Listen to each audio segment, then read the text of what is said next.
Chapter 1072. Damn it! Why are the ruffians in the immortal world so lousy? Still stuck in the ancient times. Yu Qianqiu looked back in the direction of the hallucinatory immortal city, then looked in the direction of the lewd laughter. He couldn't help but pick his nose.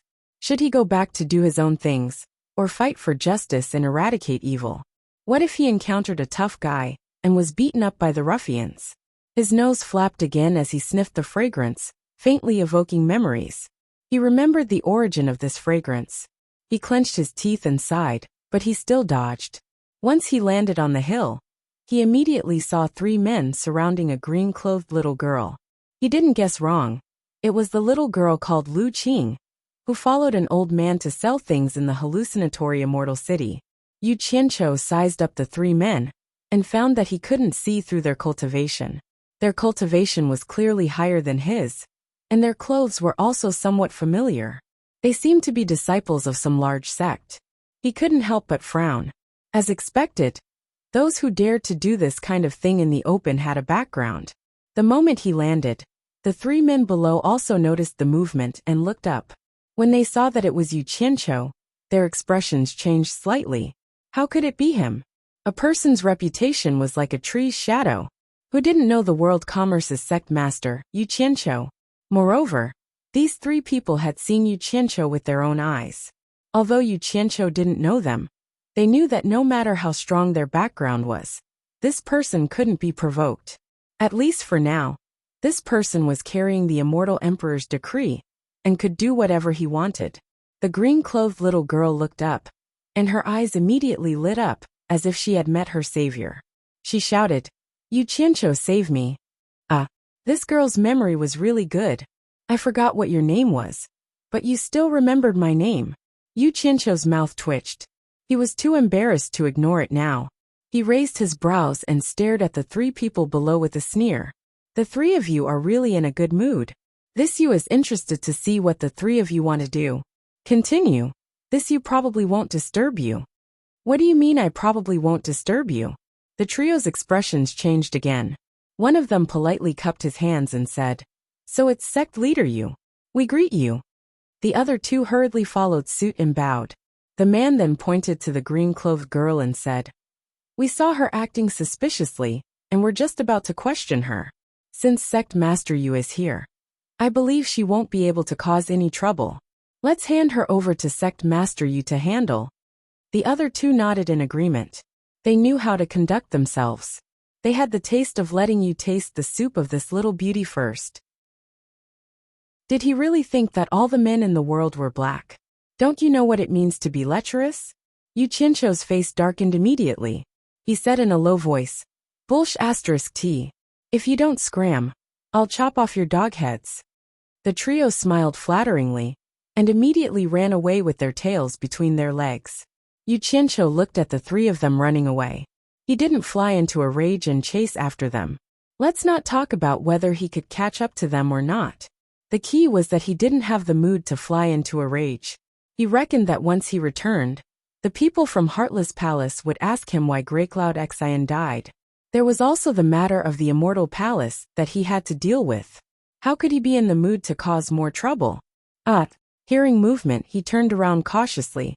The green-clothed girl had already flashed to the hillside. Her 10 fingers were rubbing the edge of her skirt as she looked at him from a distance. Her pure eyes were flickering, and it was as if they could speak. There seemed to be anticipation and fear in her eyes. The fragrance became more and more alluring. Yu Qianqiu took a deep breath and shook his head with a smile. "Little girl, go home quickly. Don't run out alone in the future." After saying that, he turned around and was about to leave. He didn't have the good moral character to send the little girl home. He had already tried his best to help her. After all, the world had become so chaotic. There were too many people who needed help. The weak were prey to the strong. He was in a precarious situation, so he had to deal with it carefully. How could he care too much? However, the little girl's crisp voice came from behind him. She said weakly, "My name is Lu." Yu Qianqiu stopped in his tracks and scratched his forehead speechlessly. He turned around and looked at her in confusion, as if asking what she meant. The green-clothed girl immediately said with anticipation, "Yu Qianqiu, We met in the hallucinatory immortal city. My grandfather was there too. You even gave me spirit stones. So what? Yu Qianqiu scratched his head again. He still didn't understand what the little girl was trying to say.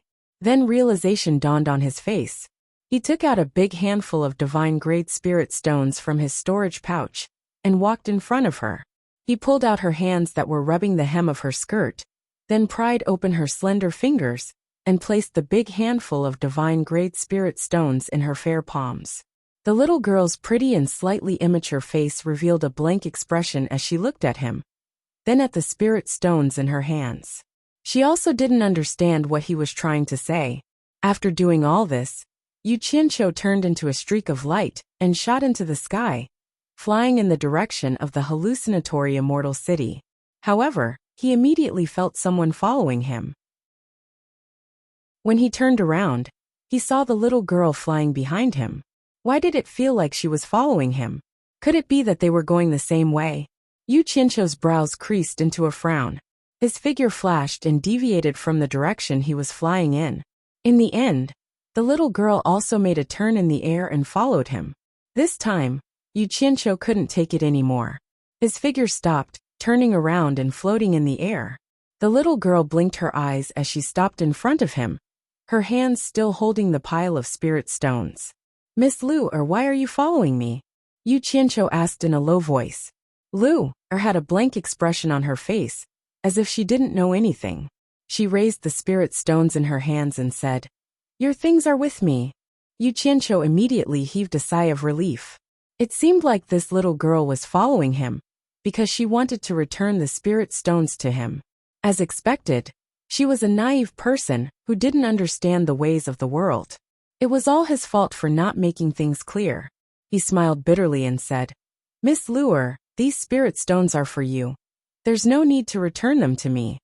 Who knew that Luer's head would shake like a rattle drum, and she said, My grandfather said that people's hearts are sinister.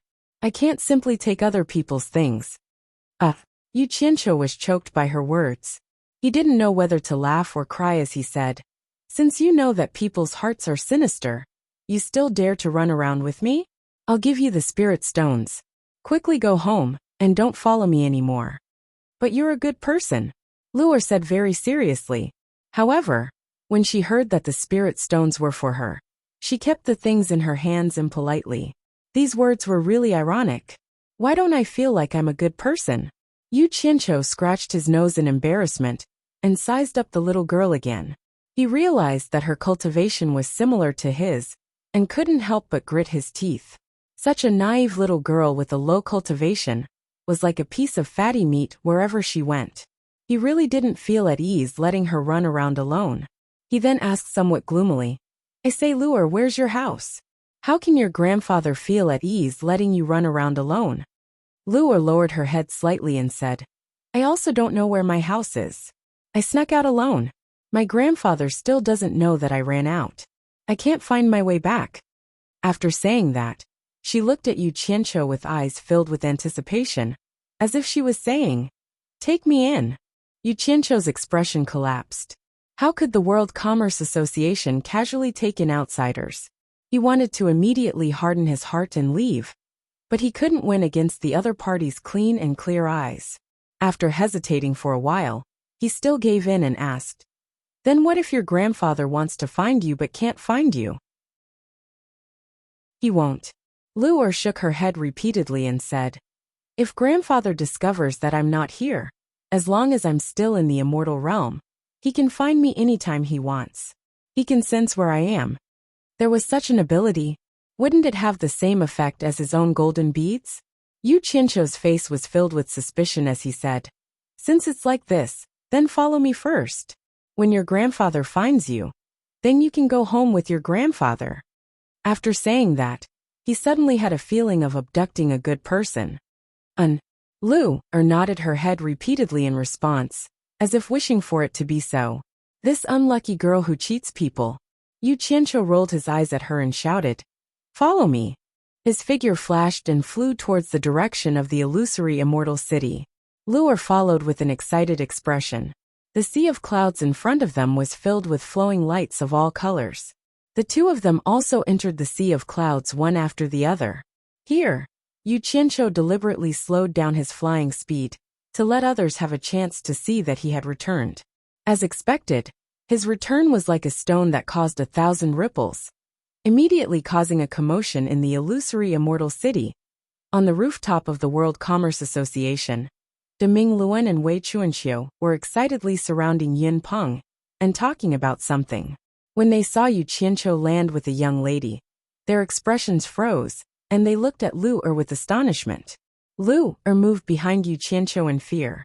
Yu Qianqiu looked at the three of them in confusion. Before he landed, he clearly saw that the three of them were filled with excitement and didn't know what good thing had happened. The three of them didn't ask about his return. Instead, it was Wei Chuanxiu who lifted her chin towards Lu Er and said with a frown, "Yu Qianqiu, who is this young lady?" De Mingluan's eyes flickered. He faintly felt that he had seen this young lady somewhere before. "She's called Lu Er. I picked her up on the road. Let me make arrangements for her first before coming back to talk." Yu Qianqiu turned around and waved at Lu Er, leading her down quickly. Walking in the corridor, he could faintly hear the sound of mahjong tiles being shuffled. Following the source of the sound to a door, Yu Qianqiu pushed open the door and couldn't help but reveal a bitter smile. The women were all here, for fighting bitterly and one watching. He really didn't know where they got their patience from to never get tired of playing. Actually, he had wronged them. They didn't know that no matter how fun it was, it couldn't withstand playing it day after day. This mahjong tile that didn't have any stakes had long lost its initial passion. The women usually cultivated in their own rooms. Coincidentally, Ziyi pulled them over to play today on a whim, and coincidentally bumped into them when he came back. Hearing the sound of the door opening, the women turned around and were instantly pleasantly surprised. Those who were sitting all stood up. Ziyi even pushed the mahjong tiles away with a crash and exclaimed excitedly, "Big liar! You're back!" Chapter 1073. Hearing this, Yu Qianqiu's smiling face immediately sunk. He came back happily, but he couldn't seem to be happy when he met this woman. She made a fuss in front of everyone and didn't know what it meant to give others face. Yu Qianqiu gave her a dark look and moved to the side, making way for Lu Er behind him.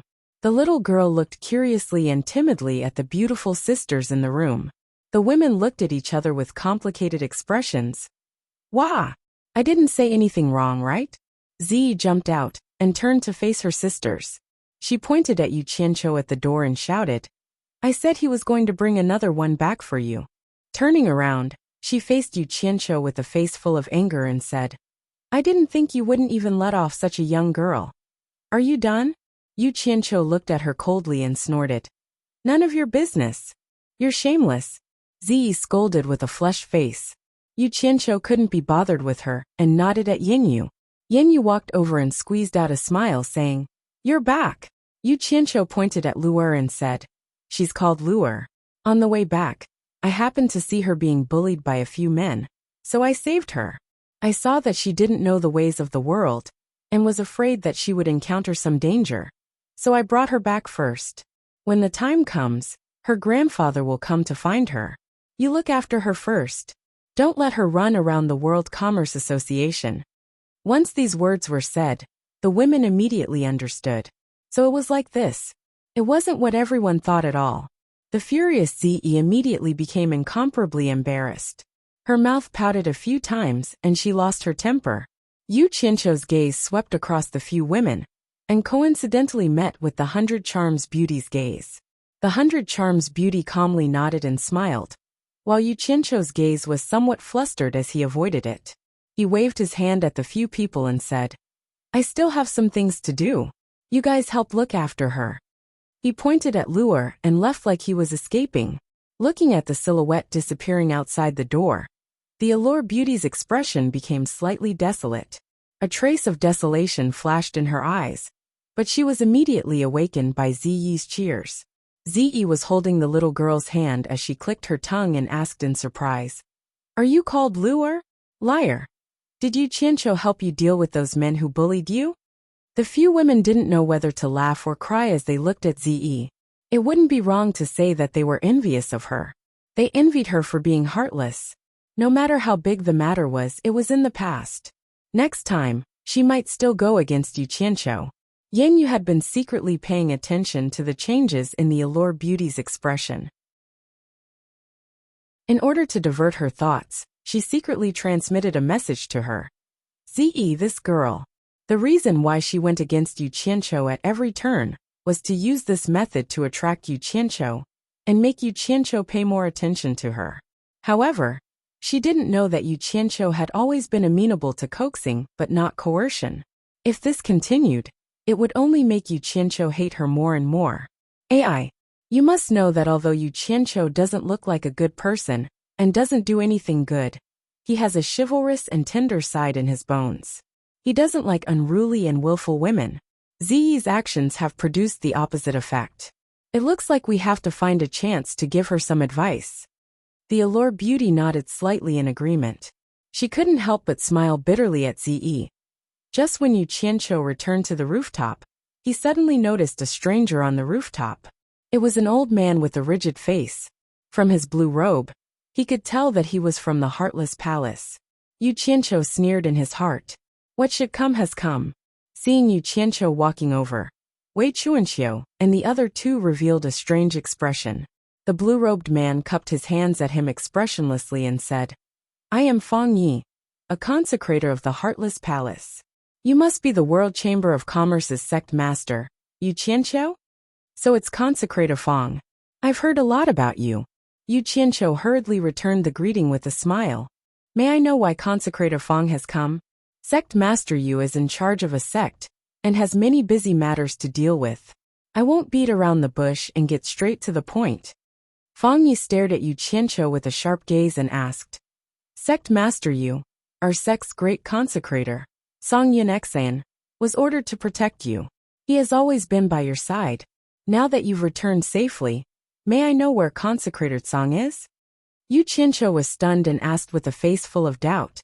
Didn't Consecrated Song return first? We separated a month ago. Didn't he return to the Heartless Palace? Wei Chuanqiu and the other two exchanged glances. Fang Yi raised his eyebrows and snorted coldly. Sect Master Yu, did you remember wrongly? Consecrated Song was ordered to protect your safety. Before receiving the decree of our sect master, he would never separate from you. Sect Master Yu, why don't you think about it carefully? Maybe you can remember where Consecrated Song is? It would have been fine if you didn't mention it. I'm angry now that you mention it. Yu Qianqiu glared at him and said, We originally wanted to go to the underworld's boundless horizon to have a look. Who knew that we would find a place called Underworld Spirit Manor in the Underworld River? Consecrated Song said that he would go in and explore it and would be back soon. He asked me to hide in a safe place outside and wait for him. In the end, I waited for a few days and didn't see him coming back to find me. I didn't know how long I had to wait for him. Remembering that the wedding of the Celestial Emperor was approaching, I took the Underworld Emperor's token and asked someone to send me back first. From what you said, could it be that he hasn't returned yet? Underworld Spirit Manor. The few of them frowned and muttered. From the looks of confusion on their faces, it seemed that they had never heard of such a place. Yu Qianqiu sneered in his heart. If the Heartless Palace has the guts, go to the Underworld Spirit Manor to investigate. I will wait for the good news. Fang Yi opened his eyes and looked at Yu Qianqiu and said slowly, Not long before Sect Master Yu returned, I received a message from the sect saying that the nameplate belonging to Consecrated Song had shattered. In other words, Consecrated Song is dead. The other three were not surprised at all. Obviously, they had already heard about this from him. They all stared at Yu Qianqiu without blinking, as if they wanted to see something from his face. In the end, Yu Qianqiu said with a face full of shock, Consecrated Song is dead? How is this possible?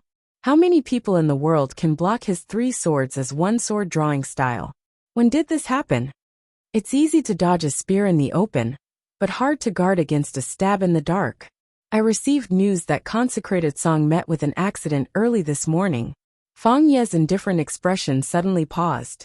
As he said this, he recalled that the location of Consecrated Song's accident was in the underworld. Moreover, Yu Qianqiu had returned on the same day.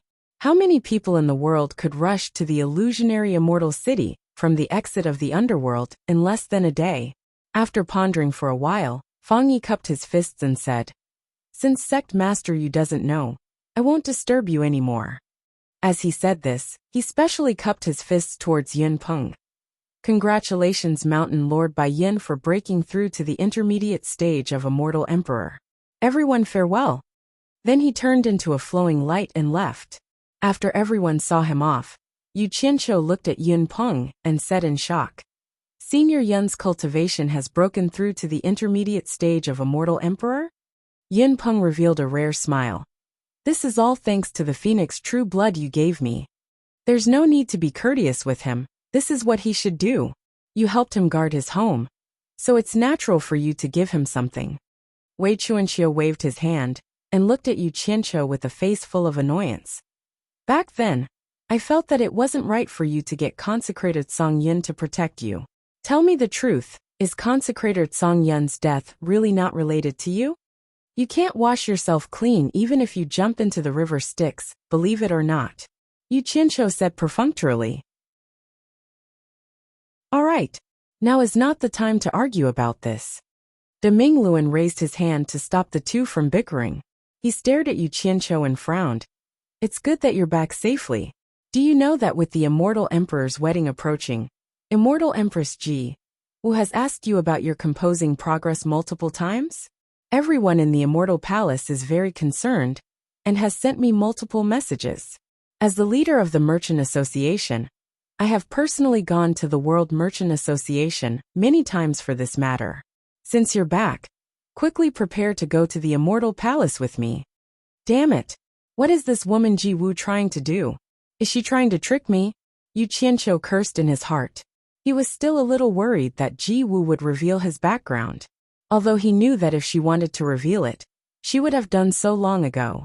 Wei Chuanxiu glanced at him and asked De Mingluan worriedly, "Will something happen to him if we really let him go to the Immortal Palace?" Yu Qianqiu nodded in agreement. "Isn't there still a few days? Isn't it too early to go now?" De Mingluan sneered. "What kind of occasion do you think the Immortal Emperor's wedding is? All the sect masters in the immortal world will be there to congratulate him. If you come up with something that can't be shown in public, will they let you perform in public? There's naturally a reason for you to go earlier." As he spoke, he looked at Yin Peng and Wei Chuanqiu's faces and finally at Yu Qianqiu's face. He said slowly, "So you better think carefully. If you really don't have the confidence, you might as well say it now." Wei Chuanqiu's eyebrows twitched as she vaguely sensed something. She asked suspiciously, "What do you mean?" De Mingluan stared at Yu Qianqiu and said in a deep voice, "You said you have the token of the Emperor of the Underworld. Is this true?" Yu Qianqiu looked at the three and thought that there was no need to hide it. He nodded. "It is true. What does this have to do with the token of the Emperor of the Underworld?" De Mingluan's eyes lit up. "Of course it has something to do with it. As far as I know, the token of the Emperor of the Underworld will not easily appear in the hands of unrelated people.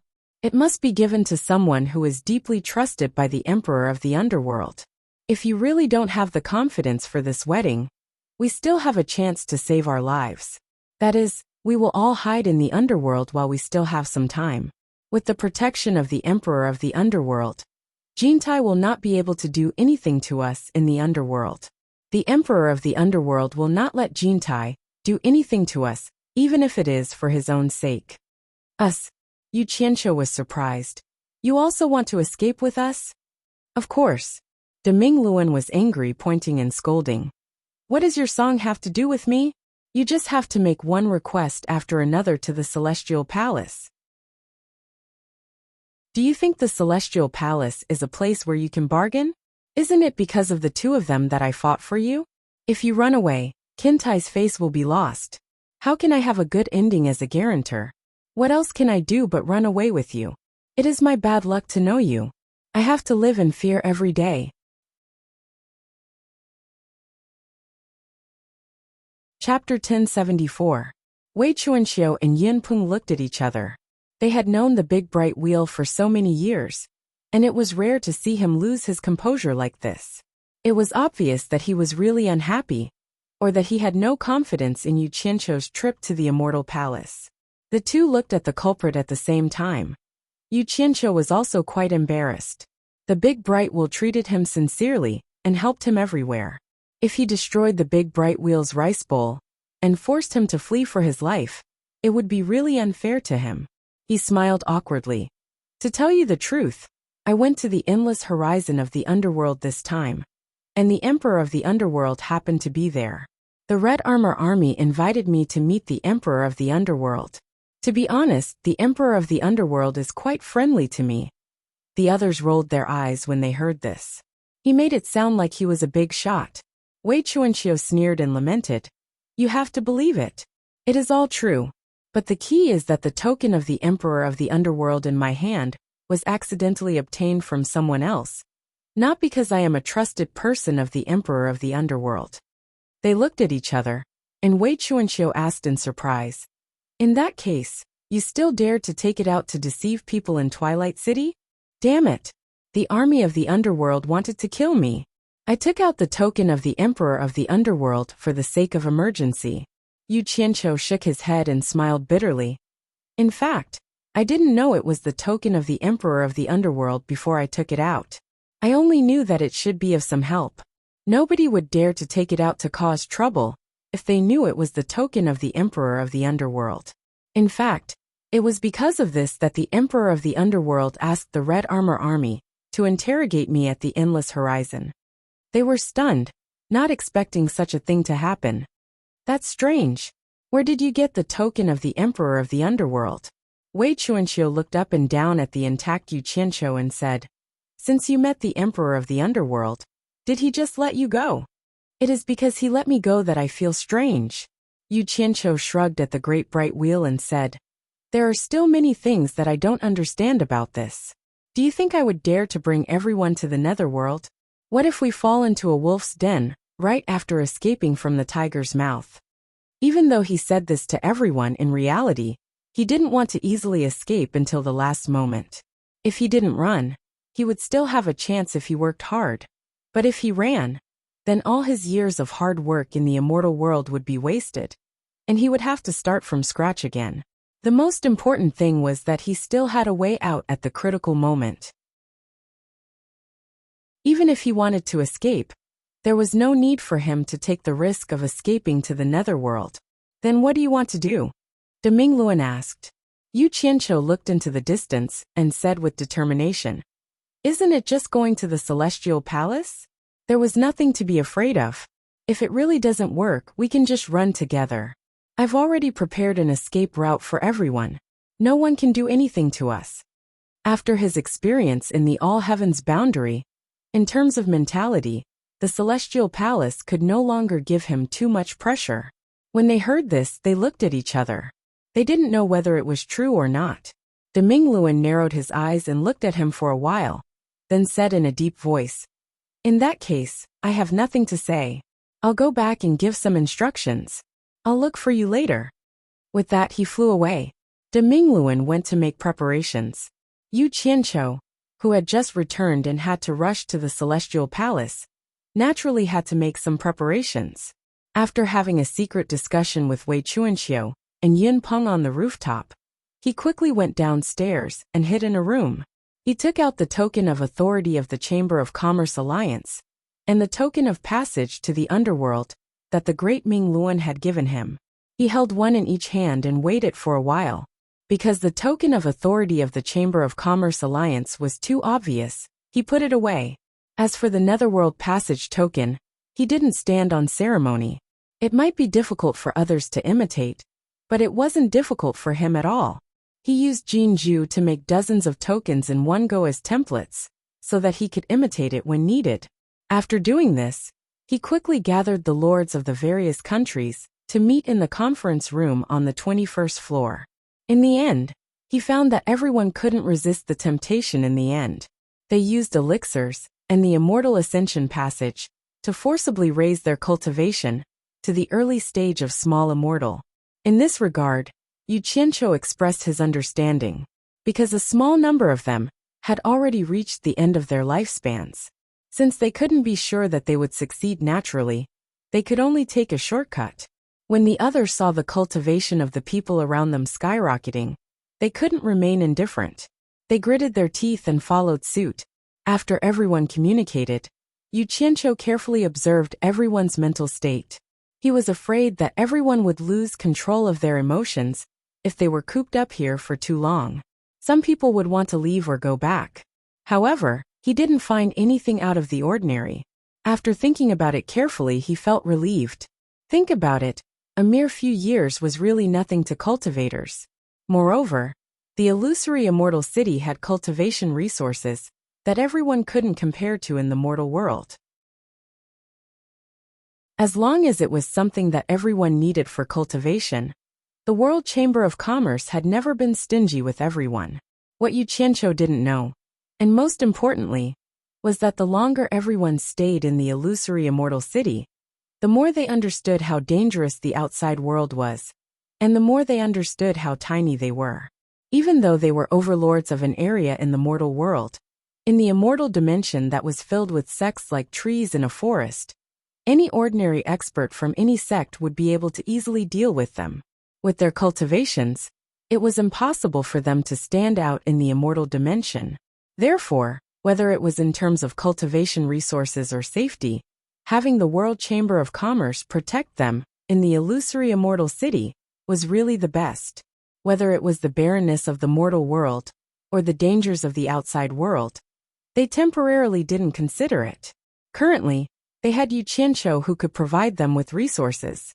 If they didn't make good use of it, they wouldn't be the rulers of the various countries they used to be. When he returned to the rooftop, the great bright wheel was already waiting for him.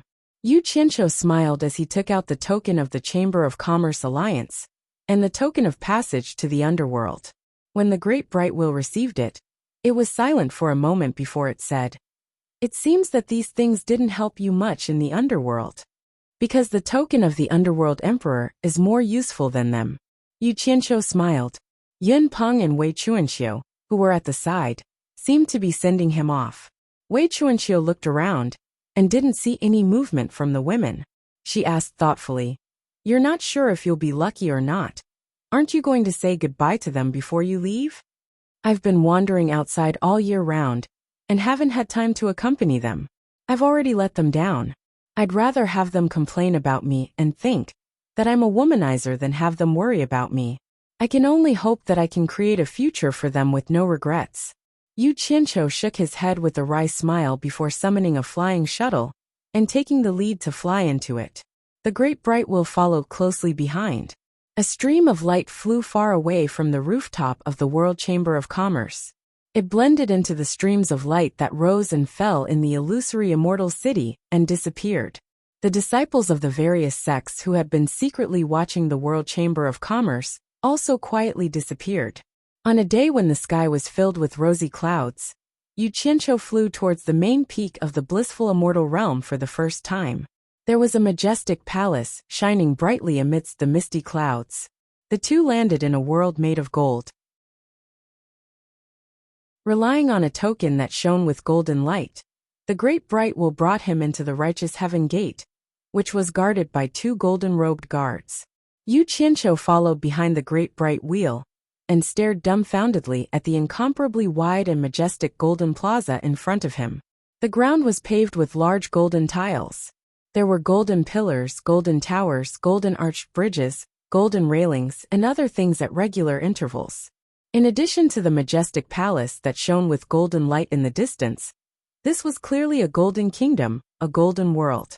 Walking in this golden world, the ground was like a glossy yellow mirror that could clearly reflect the people walking on it. Each golden pillar that brushed past was several times thicker than a person, and each golden tile on the ground was several times wider than a bed. Looking around in such a grand atmosphere, it made one feel so insignificant, like an ant climbing on a mountain of gold. This was Jin Tai's immortal palace. Yu Qianqiu was inwardly speechless. If he didn't know that Jin Tai was a gold spirit, just the aura of the immortal palace in front of him would have frightened him. The two walked for more than an hour before arriving at the bottom of a golden flight of steps that increased in height by 100 meters. At the top of the flight of steps was the huge immortal palace that shone with golden light. It made one look up at the mountain and added a sense of oppression. On both sides of the flight of steps, there were halberd-wielding guards at regular intervals. The strict atmosphere was used to guide people. The great bright wheel suddenly raised its hand, and the two stopped at the bottom of the flight of steps. On the way here, the great bright wheel had told Yu Qianqiu that normal people were not allowed to use spells to fly within the immortal palace. They could only walk. Yu Qianqiu looked at the flight of steps and was speechless. What kind of rule was this? They had already walked for more than half an hour. Adding on the flight of steps that were hundreds of meters high, wouldn't it be a waste of other people's time? Just as he was thinking, he saw a person who violated the rules. Instead of walking, she directly flashed down from the flight of steps and landed on the lowest step in front of the two of them. The person who came was wearing a golden robe. Not only did she look old, she was actually an old lady with wrinkled skin and white hair. Her eyes were as sharp as an eagle's as she looked at Yu Qianqiu, causing Yu Qianqiu's heart to jump. Someone who could brazenly violate the rules of the immortal palace was naturally not an ordinary person. Yu Qianqiu was muttering the identity of the person who came. The great bright wheel had already secretly warned him. This person is the chief steward of the immortal palace. Her name is Nie Xiaoqian. Her son is the commander of internal affairs, He Lai, who controls the immortal palace guards. Both mother and son have high cultivation, and can be said to be the two people the immortal emperor trusts the most. After saying this secretly, the great bright wheel quickly cupped his hands and bowed to the person who came. Greetings, Chief Steward Nie Xiaoqian. Her name is Nie Xiaoqian. Why isn't her son surnamed Ning? The corner of Yu Qianqiu's mouth couldn't help but twitch. He was quite shocked. This Chief Steward Nie ignored the great bright wheel and stared at Yu Qianqiu. She asked indifferently, "You are Yu Qianqiu?" Yu Qianqiu hurriedly bowed and said, "Yu Qianqiu greets Chief Steward Nie."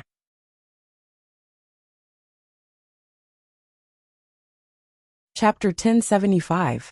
Nie Xiaoqian looked at him for a while and asked, "Are you ready?" This baffling question made Yu Qianqiu stare blankly. After being secretly pointed out by the great bright wheel, he finally understood that Yi Zichen was asking if he had prepared the song for his gift. Immediately he modestly replied, "I have prepared it, but I am afraid that I cannot present it."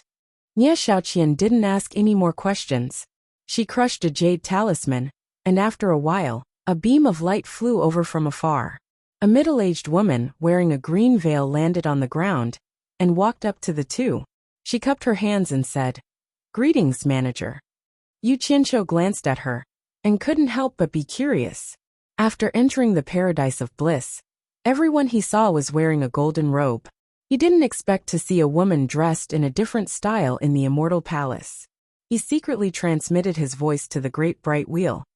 "Who is this woman?" The great bright wheel, who was standing to the side, replied, "Her name is Qingyang. She is the one who choreographed the dance for the immortal emperor. Because she often dances, she is probably the only person in the immortal palace who doesn't need to wear a golden robe like us." "Qingyang, this person is Yu Qianqiu. This is related to the immortal emperor's wedding, so you better help him. Otherwise, he will become the laughing stock of the world." General Manager Nie Xiaoqian pouted at Yu Qianqiu. "Right here?" Qingyang coldly looked around. Her words and actions were not as respectful as the great bright wheel to Nie Xiaoqian. Nie Xiaoqian frowned and said, "The song for the immortal emperor's wedding can only be released to the public on the day of the wedding. Not to mention, his unorthodox song still needs your arrangement. Let's go to your Green Pear Palace to have a look. If he really can't be shown in public, I'll explain to Immortal Empress Wu Ji." Qingyang didn't say anything. She turned around and flew away like a streak of light. Chief Steward Nie swept a glance at the remaining two and said, "Let's go to Green Pear Palace together." She also transformed into a stream of light and flashed away. The great bright wheel immediately flew after her. At the bottom of the stairs, Yu Qianqiu was at a loss. He then jogged in the direction that they flew in. After running for a short distance, a ray of light shot back. De Ming had returned and was floating in the air. He stared down at the ground and asked angrily, "You Qianqiu, why are you running here? Damn it! Didn't you say that ordinary people aren't allowed to fly here?" The expression on Yu Qianqiu's face was even more furious than his. Seeing that others could fly while he could only run, it would be strange if he could be happy. De Mingluan didn't know whether to laugh or cry. If the head chief says it's okay, then it's okay. What did she say that it was okay? If you don't make things clear, would I dare to take the risk? Yu Qianqiu gritted his teeth. He was too lazy to argue with de Mingluan. He waved his hand and interrupted. "Stop talking nonsense. This isn't a place for you to behave atrociously. Quickly follow me. Don't let the head chief wait for too long." Hearing this, Yu Qianqiu relaxed. Thus, the two of them quickly flew away from this place. After flying out of the Golden World, the two of them headed straight for a mountain peak not far away. On the peak of the mountain, there was a huge ancient palace made of pure wood. On the small square outside the palace, Qing Yang, who looked indistinct and serious, glanced at Yu Qianqiu and said, "Come with me." Yu Qianqiu cautiously glanced at the great bright wheel. When he saw the great bright wheel nod, he quickly followed behind Qing Yang. De Mingluan followed behind head chief steward Nie, who knew that Qing Yang, who was at the front, would suddenly turn around and say, "The two of you don't follow us. Especially you, head chief steward. The atmosphere of my green pear palace doesn't match your arrogant manner." After she finished speaking, she turned around and continued to walk into the palace. Following behind her, Yu Qianqiu secretly clicked his tongue. He didn't know what kind of background this woman had. She actually dared to speak to the Golden Emperor's trusted aide, the head chief steward Nie, in such a tone. Stopping, head chief steward Nie had a helpless expression. He turned around to look at de Mingluan and smiled wryly. "My daughter really doesn't give me any face." Yu Qianqiu, who had just stepped into the palace, pricked up his ears. De Mingluan watched as Yu Qianqiu disappeared into the palace. After a moment of silence, she bluntly said, "Head chief steward, forgive me for speaking bluntly. Our loyalty to the immortal emperor cannot be forced onto the next generation." Once these treasonous words came out, head chief steward Nie's body shook. Her sharp gaze pierced straight into de Mingluan's calm eyes. A murderous aura lingered around her body. After a long time, she slowly retracted it back into her body. She slightly sighed and said, "Perhaps what you said is right. However, this is the only time. I don't want to hear you say such words in my ears again." Then, her tone changed and she coldly said, "I can see that you are very considerate of this Yu Qianqiu. Head chief steward is wise. I have always been loyal to the immortal emperor. The sun and moon can bear witness." De Mingluan slightly bowed towards her. Then she helplessly said, "I won't hide it from head chief steward. I actually don't have much of a relationship with this Yu Qianqiu. The reason why I take care of him is because we were friends in the past. As long as it doesn't harm the immortal palace's interests, please help me a little." Head chief steward Nie's gaze that was full of deep meaning moved away from him. She didn't pursue the matter any further. Instead, she looked at the palace gate of the Green Pear Palace with a sense of loss. Everyone had their own story. Even though she was a high-ranking official, she was no exception. The people outside could not hear any sound from inside the Green Pear Palace. It was clear that there was a soundproof formation inside. About an hour later, Qing Yang's figure flashed out from the palace gate. De Mingluan didn't see Yu Qianqiu. Her eyes couldn't help but slightly narrow as she stared at Qing Yang. "How is it? Is this Yu Qianqiu's item presentable?" Head chief steward Nie helplessly asked. Qing Yang's expression was cold. She didn't directly comment on whether Yu Qianqiu's item was good or bad.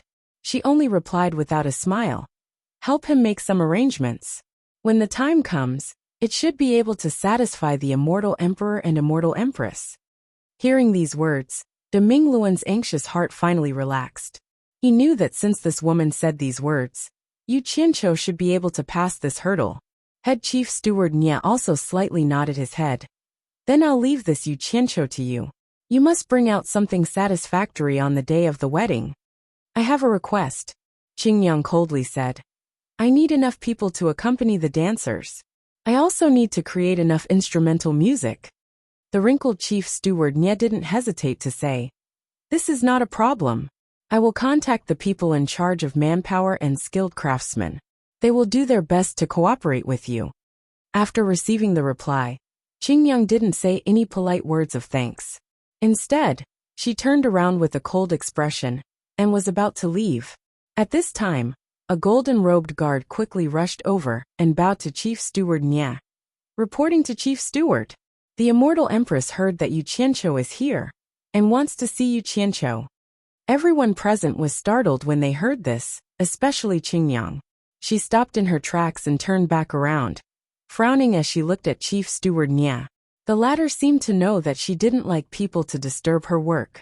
However, no matter what, Jiwu was now carrying the title of the Immortal Empress.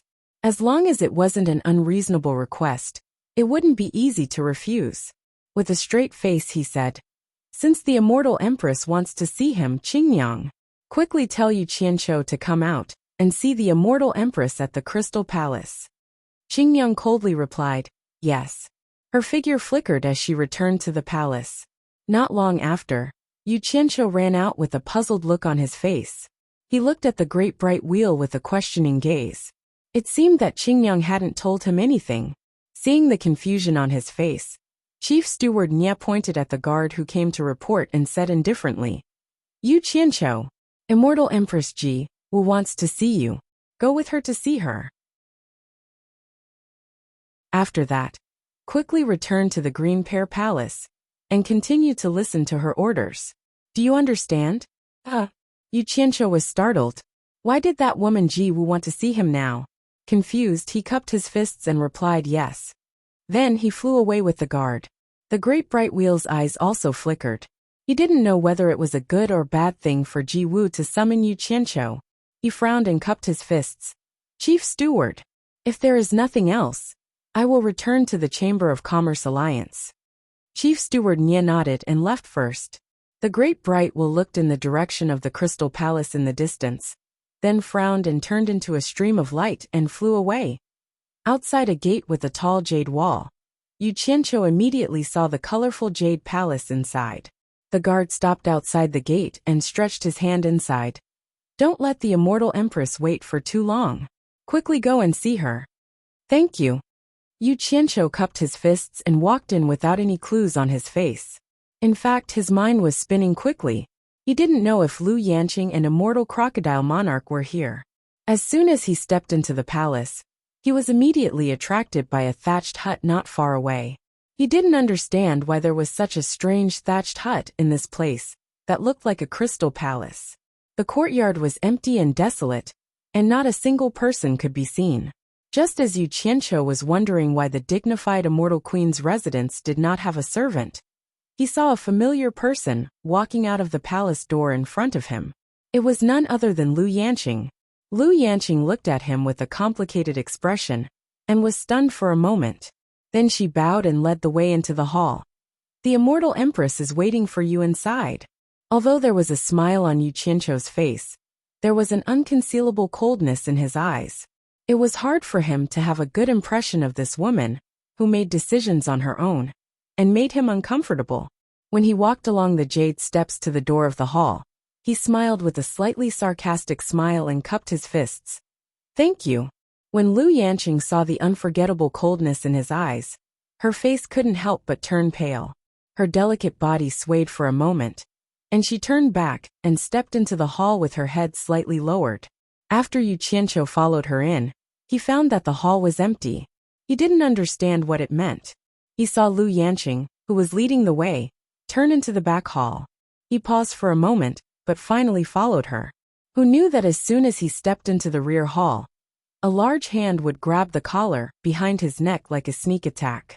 Yu Qianqiu was shocked and quickly dodged while turning his head to look, only to see a black-clothed silver-haired big man laughing loudly at him. "Stinking brat! We finally meet again. Old monster!" Yu Qianqiu was pleasantly surprised. Who else could this person be but the Immortal Crocodile Monarch that he had been talking about? Before he landed, he flashed back into the air. The two fellows who had not seen each other for a long time couldn't help but hug each other.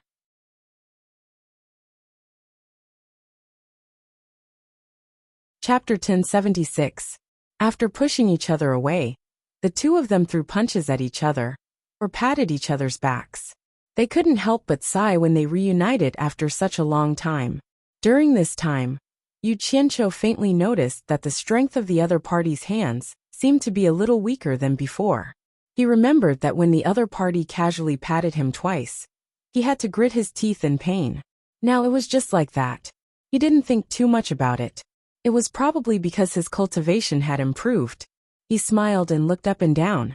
"Old monster, how have you been these years?" Immortal Crocodile's expression stiffened slightly. He pushed him and waved his hand to change the topic. "Let's not just talk about ourselves. You and Sister Ji, who can be considered old acquaintances. Hurry up and say hello."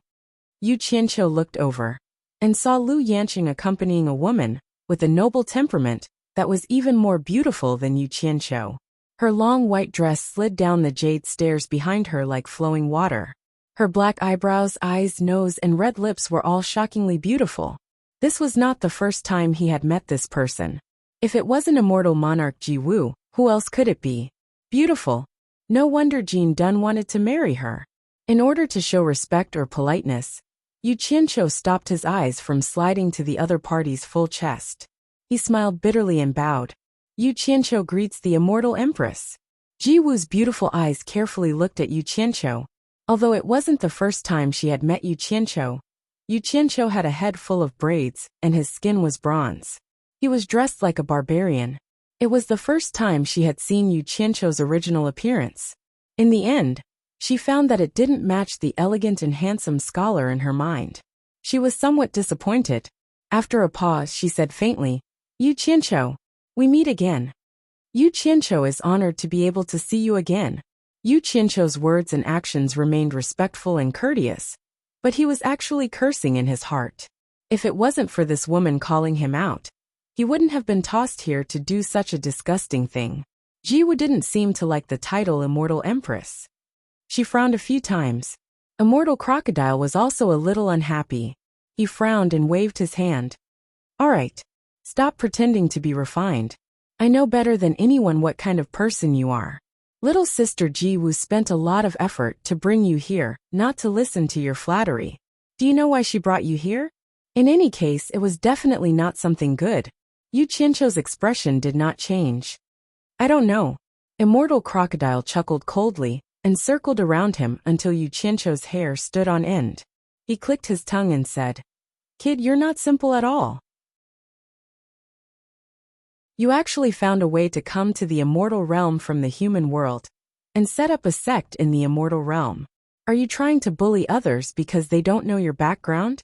"Thank you, Immortal Empress and Brother Crocodile, for keeping my secret," Yu Qianqiu said politely, but in his heart, he was wondering what this guy was trying to do by beating around the bush. "It's good that you know." Immortal Crocodile placed his big hands on Yu Qianqiu's shoulders and said sincerely, "Then shouldn't you express something?" "Express something?" Yu Qianqiu broke away from his hands and asked warily, "Express what?" Immortal Crocodile glanced at Ji Wu, then turned back and said firmly, "I won't hide it from you. Little Sister Ji Wu didn't want to agree to this wedding at all. It was Lady Jean who threatened her with my life that forced Little Sister Ji Wu to agree. The two of us have always wanted to escape, but there are many experts in the Paradise Immortal realm. With our strength, we can't escape at all. When we were in the human world, I saw the magic of your teleportation formation. Yu Qianqiu, please help us this once. Use the teleportation formation to send us back to the human world. How about that?" This, Yu Qianqiu secretly glanced at Lu Yanqing and asked secretly, "Did you tell them the secret of going back and forth to the human world?" "No, I didn't say a word about this," Lu Yanqing replied quietly. Yu Qianqiu was relieved when he heard this. He smiled bitterly at Immortal Crocodile and said, "If you knew this would happen, you wouldn't have come back from the human world. I'm afraid I'll have to disappoint you now. There's nothing I can do about this." It wasn't that he didn't want to help, but he didn't dare to. He and Ji Wu didn't have any friendship at all. It was not worthwhile to take risks for her. Although he had some friendship with Immortal Crocodile in the human world, it was built on the basis of mutual benefit. Their relationship had not reached the point where they could reveal any secret. Besides, when he came here, Immortal Crocodile's wife disappeared. If he didn't suspect him, who else could he suspect? If his wife was stolen, no man would agree to it. He was afraid that Jean Tai would dig 3 feet into the ground to find him. Even if he hid in the human world, he might not be safe. In short, saving these 2 people wouldn't do him any good. Instead, it would cause a lot of trouble. He couldn't waste so many years of effort to save them. It was not worth it. Anyway, Ji Woo wasn't his woman. Whoever she married had nothing to do with him. So he could only refuse. The back hall instantly became frighteningly quiet. Immortal Crocodile's face gradually turned sinister. He sneered and said, "I knew you were ruthless and didn't want to cause trouble for the 2 of us. Since you didn't save us first, don't blame me for being rude. You came from the human world during the war, have the divine sword of the demon lord of 10,000 swords, and are also cultivating the Samadhi true fire. There's no need for me to help you keep it a secret." Ji Woo and Lu Yanqing were shocked. They didn't expect Yu Qianqiu to have the divine sword of the demon lord of 10,000 swords, and he was also cultivating the Samadhi true fire. "Are you threatening me?" Yu Qianqiu's expression turned cold. Being threatened in such an undisguised manner, the thing that had settled in his bones after many years of tempering inadvertently came out again. At this time, he ignored the people standing here and just narrowed his eyes and sneered. "Old monster, be a man with a conscience. If I hadn't saved you too, you would still be trapped in the heaven and earth universe formation. So, I don't owe you anything. If I remember correctly, the 2 of you promised not to reveal my secret. I didn't expect you to go back on your word." For him, there was no point in pretending now. Whether he saved them or they revealed his secret, the Immortal Palace would not let him go. In that case, why should he be threatened by them and save them? Either way, his hard work would be ruined. If he went back and started from scratch, he might as well leave the 2 of them to be tortured by Jean Tai. No one would have an easy time. Immortal Crocodile glared at him and was about to flare up, but Ji Woo reached out and stopped him. Ji Woo looked at Yu Qianqiu with surprise. She could see that he wasn't afraid of her at all. She frowned slightly and said, "Yu Qianqiu, if you have a way to help us escape, why don't you help us? We will definitely repay you in the future." "Repay you in the future?" Yu Qianqiu sneered. "I think it's better not to. Today, I have seen what it means to go back on your word. How can I expect you to repay me in the future?" Lu Yanqing, who was at the side, was secretly shocked. She didn't expect that Yu Qianqiu wasn't even afraid of an intermediate stage immortal emperor expert. She understood that it wasn't luck that he was able to get to where he was today. Just this courage and spirit alone wasn't something an ordinary person could compare with. "You, Immortal Crocodile," who was about to flare up again, was stopped by Ji Woo's brother Crocodile. Ji Woo stared at Yu Qianqiu, who was standing expressionlessly. After hesitating for a while, she bit her lip and said slowly, "Yu Qianqiu, as long as you save us, I am willing to be your woman." Although her face was still cold, there was already a faint redness under her pink skin. It took a lot of courage to say such words. As soon as she said this, everyone thought they heard wrong. However, she said it word by word, so it was difficult to mishear. In an instant, the entire palace was so quiet that even ants could be heard. Yu Qianqiu, who was acting like a dog that didn't eat shit, choked. His mouth opened so wide that a fist could fit in it. His domineering and arrogant aura had all gone to hell. His current image was no different from that of a fool. Immortal Crocodile reacted and immediately said anxiously, "This kid and Jean Tai are not good people. Being his woman is the same as falling out of the tiger's den into the wolf's den. At most, we will just die. Sister, why do you have to humiliate yourself like this?"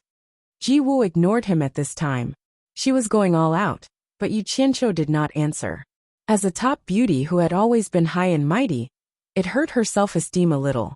She immediately said with a frosty face, "Yu Qianqiu, do you think this is not good enough? Or do you think my cultivation and looks are not good enough for you?" Yu Qianqiu was stunned by her roar. He didn't understand what she was doing. He smiled bitterly and said, I am good enough, I am good enough. I am not good enough for you. Yu Qianqiu. I'm not even good enough to carry your shoes. Cut the crap. Ji Wu waved her hand and interrupted him. She was embarrassed and angry. She said sternly, so you agree? Kid, how dare you? Immortal Crocodile pointed at Yu Qianqiu and shouted angrily. If you dare to take advantage of me, I will fight you to the death. I say the two of you, please spare me. Yu Qianqiu gave in and bowed to the two of them. It's not that I don't want to help the two of you, but I really can't do anything. The treasures I set up the teleportation array are used up. The two of you must have heard about my master challenging the Emperor of the Underworld, and about me going to the Underworld. In fact, I wanted to go to the Underworld to find my master and ask for more treasures. Unfortunately, I didn't find my master. Otherwise, how could I not save him? It wasn't that he didn't like beauties, especially a great beauty like Ji Wu, but he was not the kind of person who would lose his mind at the sight of a beautiful woman. No matter how beautiful Ji Wu was to him, she was still an outsider who he didn't know. He would not trade the future of a group of women in his family. Lu Yanqing looked at him in surprise. Ji Wu's beauty made her heart beat faster. She didn't expect Yu Qianqiu to be so indifferent.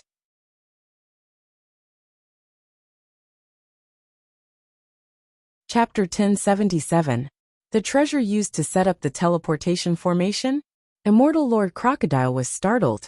He calmed down and asked, Are you talking about the silver balls I saw before? Yu Qianqiu immediately showed a grateful expression and cupped his hands at him. Old monster, it's good that you remember. You finally cleared my name. You've seen how to use those things. The more you use, the less you'll get. He turned to Ji Wu and said, Immortal Empress, please understand. I really can't do anything for the time being. I'm warning you. Don't call me Immortal Empress. Ji Wu said through gritted teeth. She had said those embarrassing words without knowing the truth. Now, she could only use anger to cover up her embarrassment. Yu Qianqiu had a fawning expression on his face as he repeatedly agreed. As long as this matter could be resolved peacefully, he did not mind suffering a bit of grievance. To him, the true deciding factor was who would have the last laugh, and it was definitely not a momentary face. This was because he had never thought of himself as a gentleman, and he did not mind admitting that he was a vile character. As a result, Ji Wu felt nauseous. The reason why she had said those words before was because she had thought that Yu Qianqiu was a talented scholar from the songs she had heard. It should be known that the more beautiful a woman was, the more they would yearn for a scholar. Subconsciously, she had some admiration, which was why she had said those words without thinking. But now, it almost made her vomit. She hated herself for being blind, and almost giving herself to a sycophant. Thus, her pretty face turned pale from anger, and she wished she could slap herself twice. She even wanted to skin Yu Qianqiu alive. Immortal Crocodile exclaimed in surprise. I checked those small silver balls back then, and I didn't seem to notice anything unusual. Can't I refine more? It would be easy if it were as easy as you say. Yu Qianqiu complained bitterly. I didn't have to risk my life to run to the netherworld, and I almost got killed. Don't think that those silver balls are simple. Only my master knows how to make them. Only my master can make them. Did you find your master in the netherworld? Immortal Lord Crocodile asked. Yu Qianqiu shook his head dejectedly. No. Immortal Lord Crocodile was not surprised by this answer. Based on his understanding, Bai Changchun had been forced into the mysterious Forbidden Land by the Emperor of the Netherworld. Immortal Lord Crocodile continued to ask questions about some suspicious points, including why Yu Qianqiu had the Emperor of the Netherworld's token. However, this was Yu Qianqiu's forte. He easily dealt with it. In the end, Immortal Lord Crocodile was no longer angry. To be honest, Lu Yanqing, who was at the side, was also a woman and a great beauty. In fact, she was very sympathetic towards Ji Wu's experience. She did not understand why Yu Qianqiu was unwilling to help them, when he could easily travel back and forth between the human world, and there were peerless beauties throwing themselves into his arms. Then she remembered that she was also a beautiful woman, and had thrown herself at him. But he had not accepted her either. She could not help but feel bitter.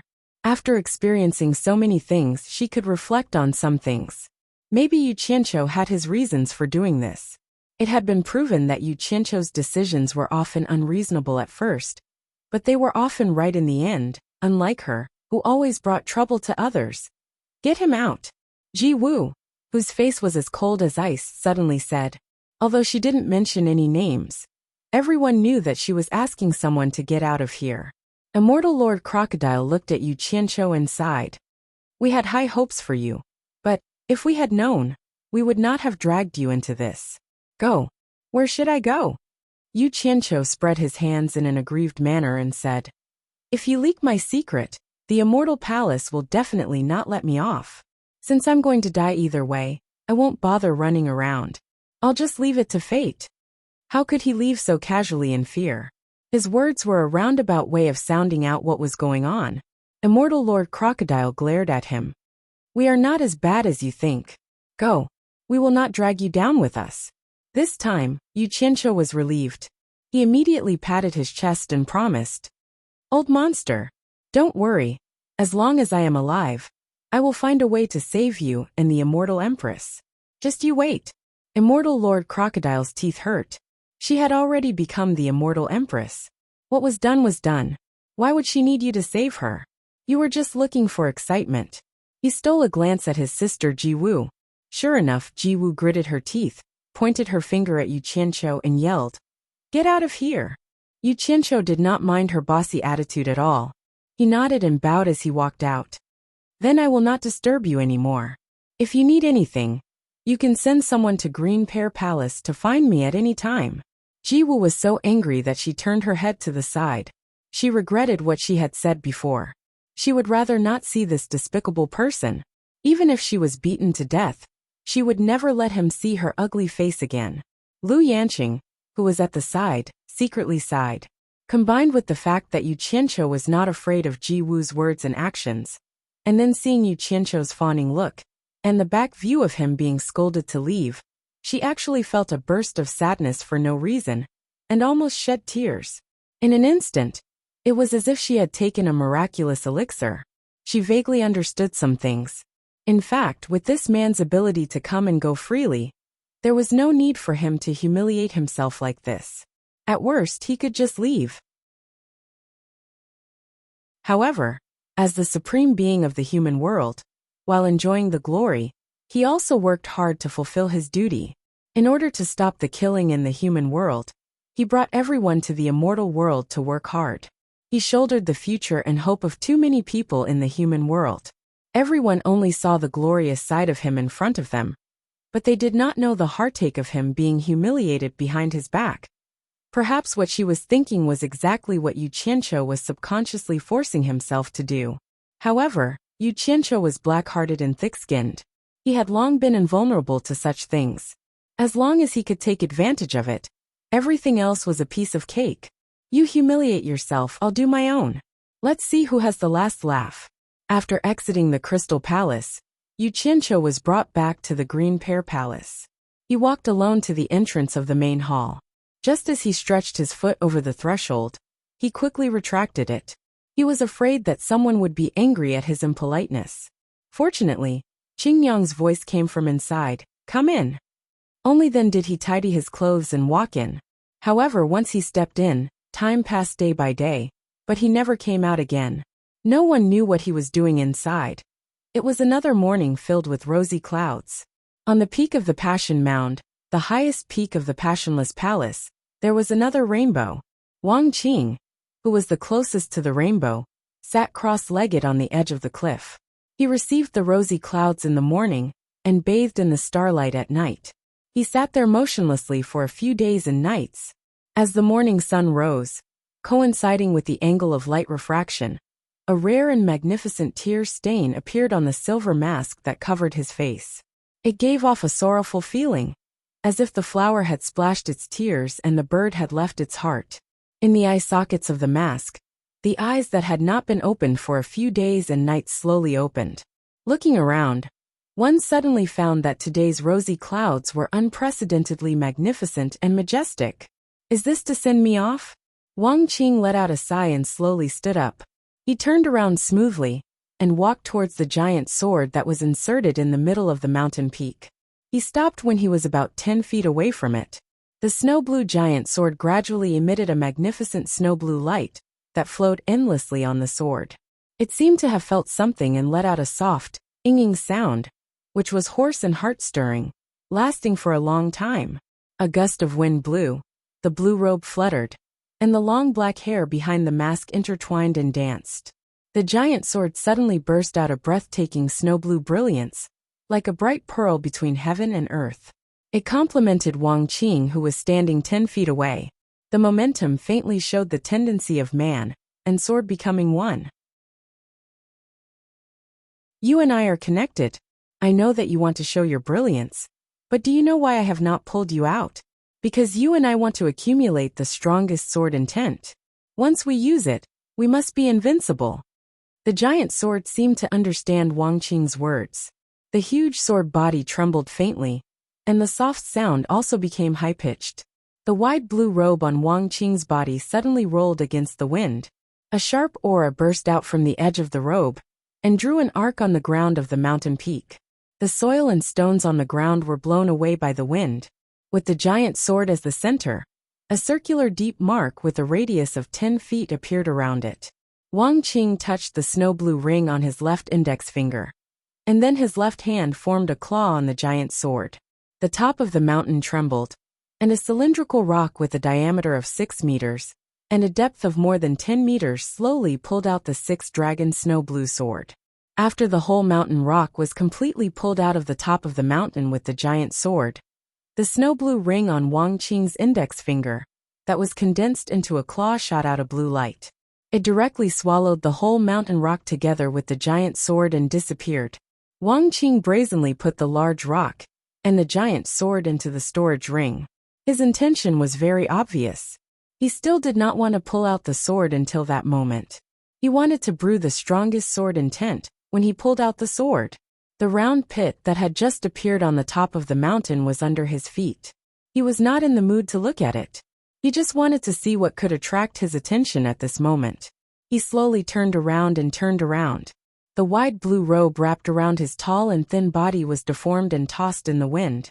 His long hair sometimes blew straight back, and sometimes it was blown messily by the wind on his shoulders. The pair of eyes under the silver mask showed a rare tenderness. She looked around at the sea of clouds, the rising sun, and the rainbow that traversed the peak of the mountain. It was as if she wanted to take in all of these and keep them in her memory forever. However, in the sea of clouds in front of him, a sweet-tempered woman from his memories surged out and smiled at him. Suddenly, an innocent child came out of the sea of clouds and ran around the woman. In the end, the child hugged the legs of the sweet-tempered woman and asked, "Mother, where is father?" "Over there." The gentle woman raised her hand and pointed at Wang Qing at the top of the mountain. The child immediately turned around and looked at her and laughed. The morning glow was filled with the laughter of an innocent child. The eyes in the holes of the silver mask slowly closed. Tears seeped out from the closed eyes, and a murmur came from under the mask. "I was wrong. Ruoyan, wait for me to come back." A stream of light suddenly shot from the top of the mountain to the sky. The strong airflow directly opened a cloud path in the sea of clouds and went far away.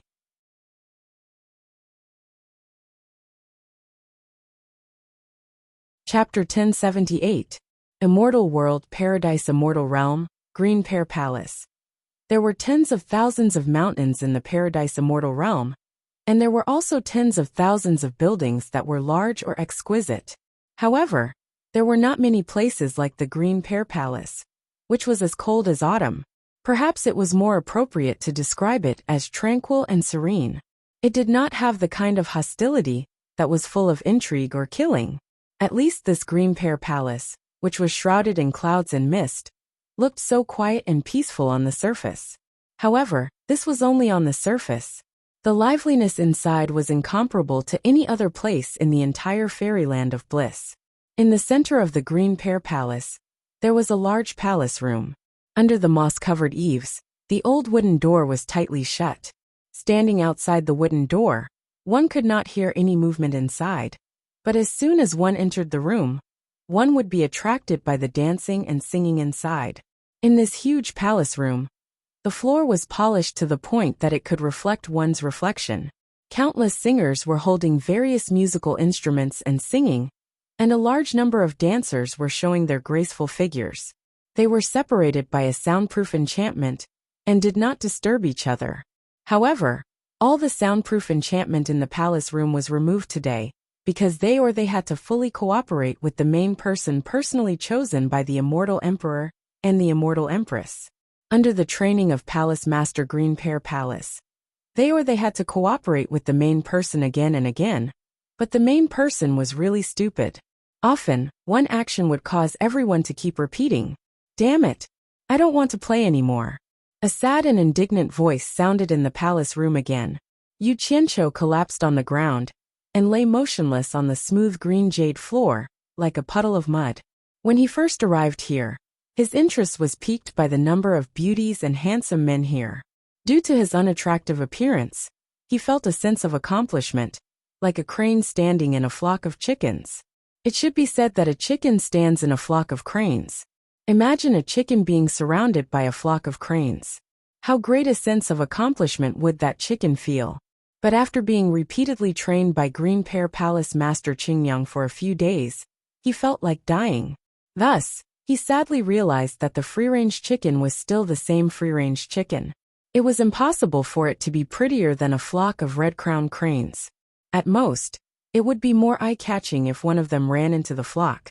"I can barely make do with singing, but you actually want me to dance a classical dance? Choreograph your grandma." Yu Qianqiu lay on the ground, half dead. He looked at Qingyang, who was coldly staring at him from the side, and he was about to collapse. Yu Qianqiu rolled his eyes a few times, tilted his head to the side, and said angrily, "Don't look at me. I really can't play this thing. I'm not playing anymore." The drummers and dancers around him stopped, and everyone's eyes fell on him. Qingyang, who was wearing a light veil, looked at the person at her feet coldly, and said indifferently, "Don't say such words to me. In my Green Pear Palace, no one will stop you from leaving. If you really don't want to do this anymore, you can leave now, and we can save ourselves some trouble." Yu Qianqiu turned his head and looked at her, gritting his teeth. He had said similar words many times, but he was no match for her, so he had to obediently accept the training. He could only crawl up and continue as if his bones were broken. In the beginning, he was a little afraid of this woman, but after getting along with her for a long time, he realized that this woman was different from the people outside. In the words of his previous life, she was an artist who was obsessed with the art of singing and dancing. She did not care about the messy things outside of Green Pear Palace, and only lived in her own world. Because he understood this, he dared to roll around in this Green Pear Palace. Seeing his listless appearance, Qingyang furrowed her brows. She gestured with her arms and said, "You can't be like this. Your mentality is very important. You have to focus, you have to put your entire being into it." She pointed to the side and said, "You go to the side first, see how we do it, and feel it with your heart." Yu Qianqiu nodded repeatedly, as if a heavy burden had been lifted from his shoulders. Then, he ran to the side and sat under a huge brown wooden pillar. The pillar was engraved with the words "green pears" in the wilting. He sat on the 2 steps of green jade, and looked at the group of professionals. He sighed in his heart. That Jin Taizong really lived the life of an emperor, and he even had a professional royal song and dance troupe to entertain him. As expected of a rich and powerful life, Qingyang clapped her hands, making a crisp sound, and then made a beautiful hand gesture.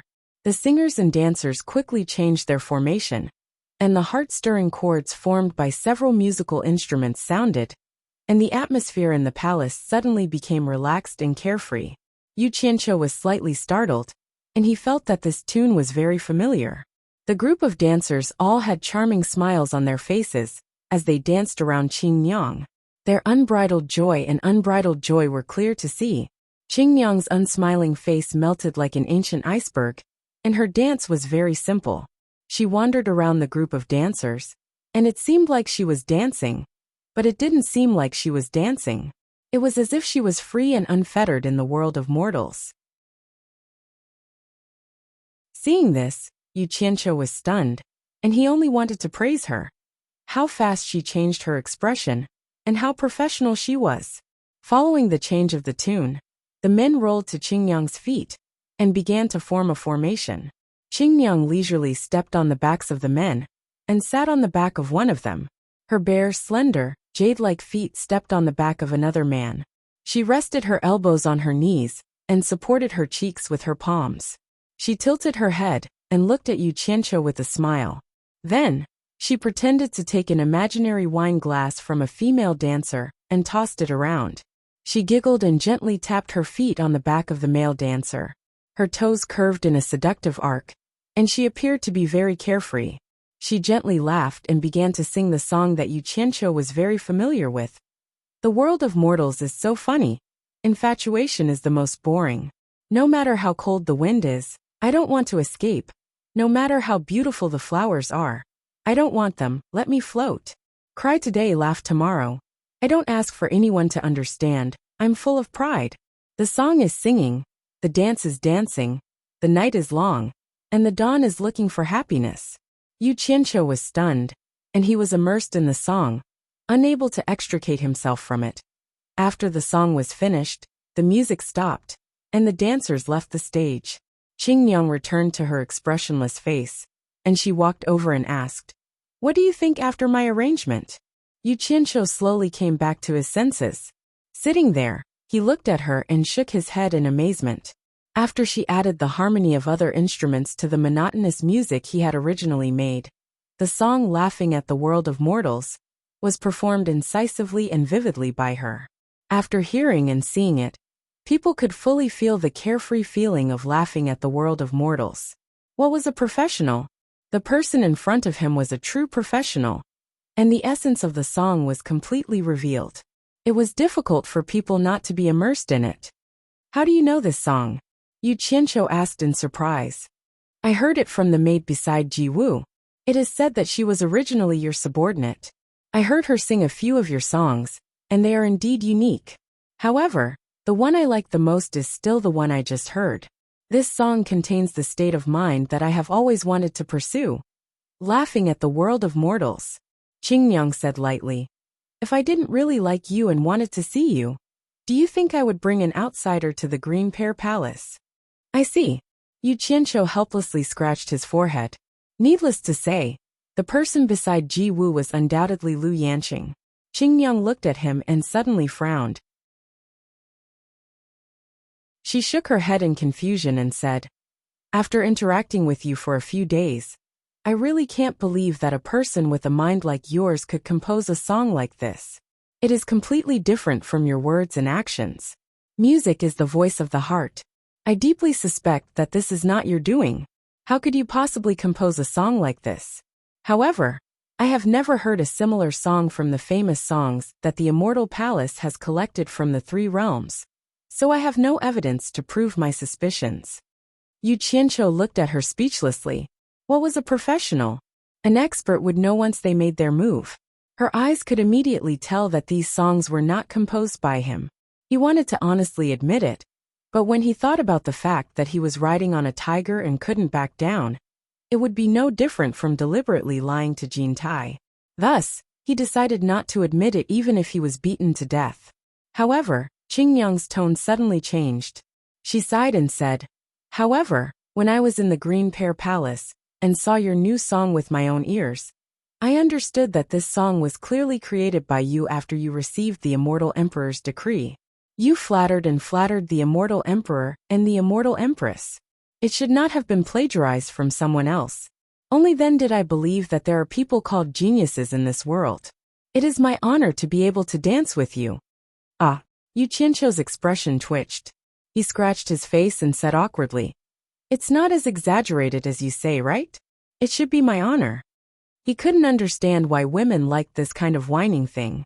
If it wasn't for the fact that he saw Bai Suzhen moaning in that cave, and that he wanted to get close to a beautiful woman, who would have thought that he would make this kind of thing? He didn't think that this kind of thing would be so popular here. From this, It could be seen how lacking the spiritual and cultural life of this world was. The effect of this kind of thing was probably greatly reduced in his previous life. You don't need to be modest. Good is good, but there are also bad points. Even though you are a genius, you are not able to make good use of it. I can see that your foundation in this area is very poor, and you are completely relying on your innate talent. Qingmyang suddenly paused and her expression became serious. She stared at Yu Qianqiu and said in a serious tone, "Actually, with your talent in this area, it is a waste to be the sect leader of the world commerce.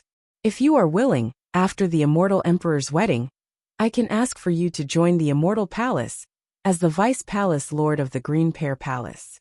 I guarantee that the cultivation resources you will obtain will not be less than what you would obtain by fighting outside. How about it?"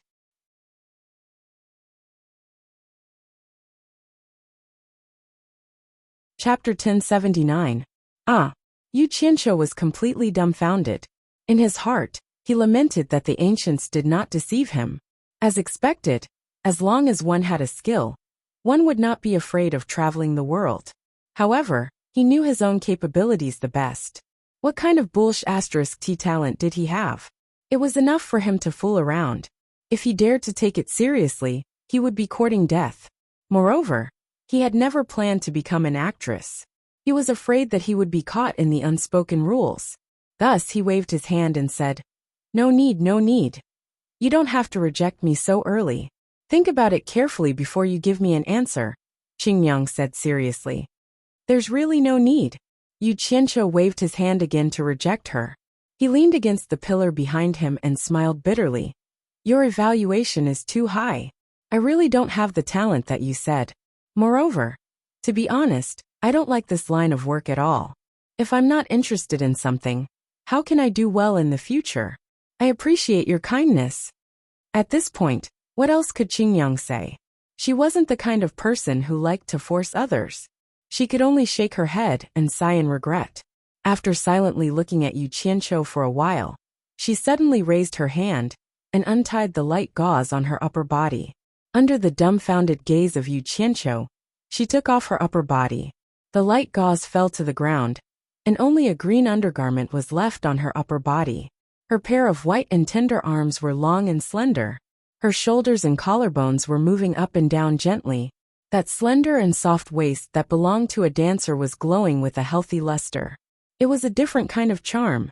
*CK. It can't be. Yu Qianqiu's eyes almost popped out. He was completely speechless. He thought to himself, "You don't have to use dirty tricks just because you think I have talent. You don't have to use dirty tricks to get me into your line of work. Although I like it, I will definitely reject it." Qingmyang, on the other hand, had a calm expression on her face. She approached Yu Qianqiu, who was sitting motionlessly. She stretched out her slender and beautiful arm and made an inviting gesture.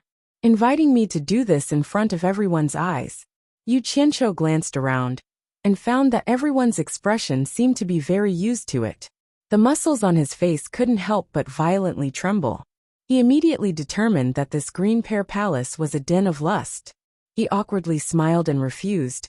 "I really appreciate your kindness, but I don't have the habit of doing that in front of everyone's eyes. Forget it." The meaning behind his words seemed to be that he could consider it when there was no one behind him. Qingmyang immediately knew that he misunderstood. She glared at him and said, "What you said? Actually, when teaching a layman like you to dance, the less clothes you wear the better. This way, it will be easier to see if the lines of your body are natural and soft when you dance, and you can correct your mistakes or stiff postures in time, speeding up the progress of your practice." "Qingmyang," Yu Qianqiu said. "Then why?" Qingmyang was speechless. She explained helplessly, "Don't worry. I don't want to take advantage of you. When a man and a woman dance together, it is easier to reach the realm of body and mind. If it weren't for the fact that I don't have much time left, I wouldn't practice with him like this." "Really?" Yu Qianqiu still didn't believe it. Qingmyang, who had always been serious, didn't know whether to laugh or cry. Look at his timid and reserved appearance. Why did it seem like she wanted to do something to him? "Do I look so scary?" She bit her lips and glared at him. Of course it's true. I am a woman, but I am not afraid. You are a man. What are you afraid of? Yu Qianqiu looked at the expressions of the people around him. He felt that what she said was true. He scratched his head awkwardly and said, I am not afraid. I am just not used to it and feel shy. You. Qingyang was annoyed and amused. She stretched out her hand again and made an inviting gesture. Hurry up. I don't have time to waste with you. Hee hee. Okay. Then I won't be polite. Yu Qianqiu laughed and grabbed her hand. He stood up. Because he was sitting on the ground, he let go of her hand and patted the dust off his butt. Such an action that seemed like that of an old farmer in the mortal world caused Qingyang's brows to furrow. To an extraordinary dancer like her, she really wasn't interested in such vulgar behavior. Moreover, she was going to have to dance with such a vulgar person. She forcefully suppressed her displeasure and reached out to take off Yu Qianqiu's clothes. Yu Qianqiu was startled. He crossed his arms to protect his chest. However, he quickly reacted and said awkwardly, I'll do it myself. I'll do it myself. Thus, under Qingyang's angry gaze, he finally took off his shirt, leaving behind only a tight-fitting white undershirt. After that, he remained indifferent. Take off your clothes, Qingyang said sternly. Yu Qianqiu looked at his own body. He looked at her half-naked upper body and the undershirt. He couldn't help but mutter, You are not even going to take off your clothes. Why do you want me to take off my clothes? You. Qingyang was exasperated, but the professionalism displayed by her subsequent actions caused Yu Qianqiu to panic. She turned her hand and was about to pull the knot of her doo-doo. She was really going to strip naked and start working.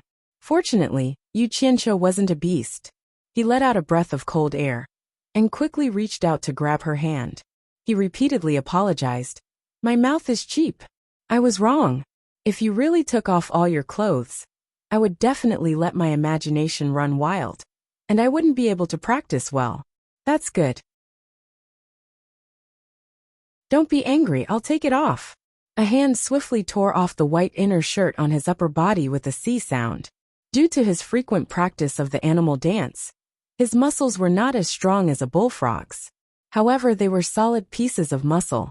It was obvious that he was full of explosive power. The most peculiar part was his skin.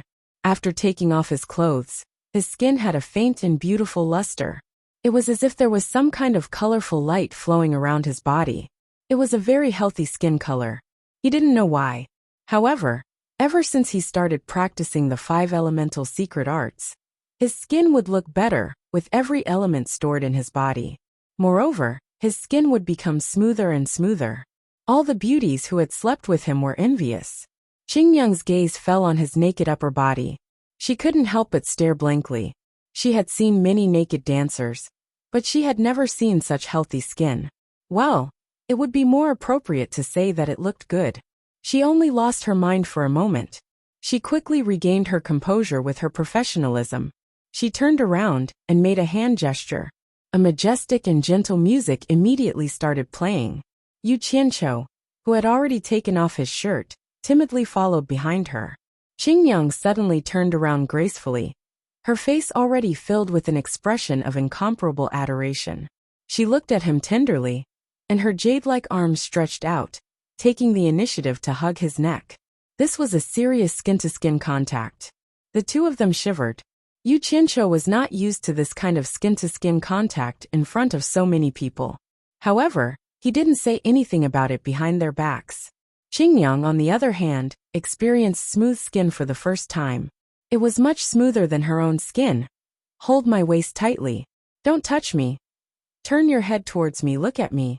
Lower your chin a little, lower it a little more. Don't let your eyes wander. Look into my eyes, and look more affectionate. Under Qingyang's careful guidance, Yu Qianqiu was like a block of wood. His hands and feet were big and loose. Not only was he hugging her tightly, but once he loosened his grip, it was like he was throwing something. It was truly a tragic sight to see him throw Qingyang away. Although the people around them didn't see anything on the surface, they all secretly shook their heads. Could this block of wood really be used during the Celestial Emperor's wedding? They were very doubtful. It wasn't just them who were actively preparing for the day of the wedding. In the past month, the Immortal Palace had already sent invitations to all the sects in the celestial realm, big and small, inviting them to the Paradise of Bliss to participate in Jin Tai and Ji Wu's wedding. The entire celestial realm experienced a rare period of peace in this month. No matter which sect wanted to cause trouble for another sect, even the small sects that couldn't protect themselves, they would brazenly use the invitations sent by the Immortal Palace to repel their enemies. If you dare to hit me, then you're stopping me from participating in the Celestial Emperor's wedding. You're going against the Celestial Emperor. For a time, there were almost no fights between sects in the celestial realm. It could be said that this was a rare occurrence. Although everyone knew that it was because of the Immortal Palace's reputation, some people felt strange. Why was it like the calm before the storm? In the blink of an eye, the date of the Celestial Emperor's wedding was approaching. All the sects were preparing to depart for the Paradise of Bliss. The sects that were far away, or those with lower cultivation levels and speed, had already set off early. No one dared to be careless about this matter. In order to show their respect to the Celestial Emperor, almost all the sects and merchant guilds in the celestial realm decided to have their sect masters personally lead people to congratulate the Celestial Emperor. Such a grand wedding celebration with such a huge influence could be said to be unprecedentedly grand. The entire celestial realm was paying close attention to it. In fact, the influence of the Celestial Emperor's wedding was not only in the celestial realm. In the underworld, some people or forces that had friendly relations with the Celestial Emperor or the Immortal Palace had sent people to congratulate the Celestial Emperor. For a time, the entrance to the underworld and the underworld was unprecedentedly lively.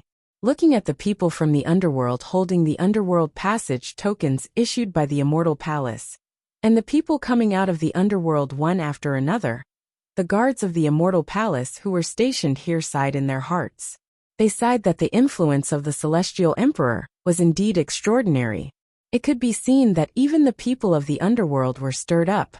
Because of this, the army of the Dark Underworld also sent a large number of troops to strengthen the defense at the exit of the underworld, to prevent people from taking advantage of the opportunity to cause trouble.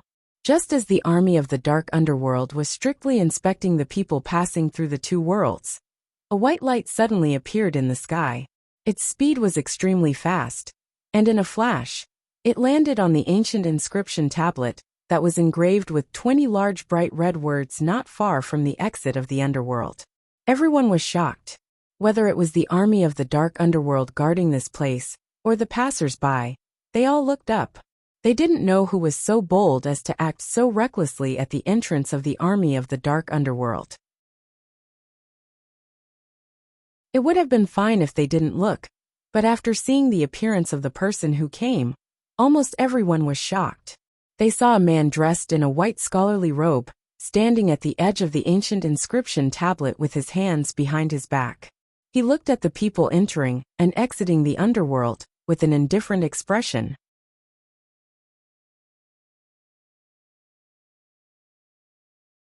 Chapter 1080. In reality, not many people knew who this person was. It could be said that most people didn't know who this person was. They didn't even know what his name was. However, this didn't prevent them from knowing who this person was. That legendary image immediately reminded them of who this person was. Someone in the Dark Nether army that was guarding this place gave an order. Then they all knelt down and shouted, "Greetings, Emperor of the Underworld." The surrounding people also knelt down and shouted. However, some only bowed slightly to show respect. The scene immediately became a scene of one person being the ruler. "Rise!" A clear voice echoed through the air. When everyone stood up, they only saw a white light shoot into the passageway to the underworld. The white-robed scholar on the tablet had already disappeared. Everyone looked at each other in dismay, then stared at the exit of the underworld in astonishment. At the exit of the underworld on the other side of the immortal world, the white-robed scholar floated out barefoot. There was not a speck of dust under his feet. Standing on the steps of the entrance, he felt the piercing sunlight. He used his hand to block it, and slightly raised his head to look at the bright sun in the sky.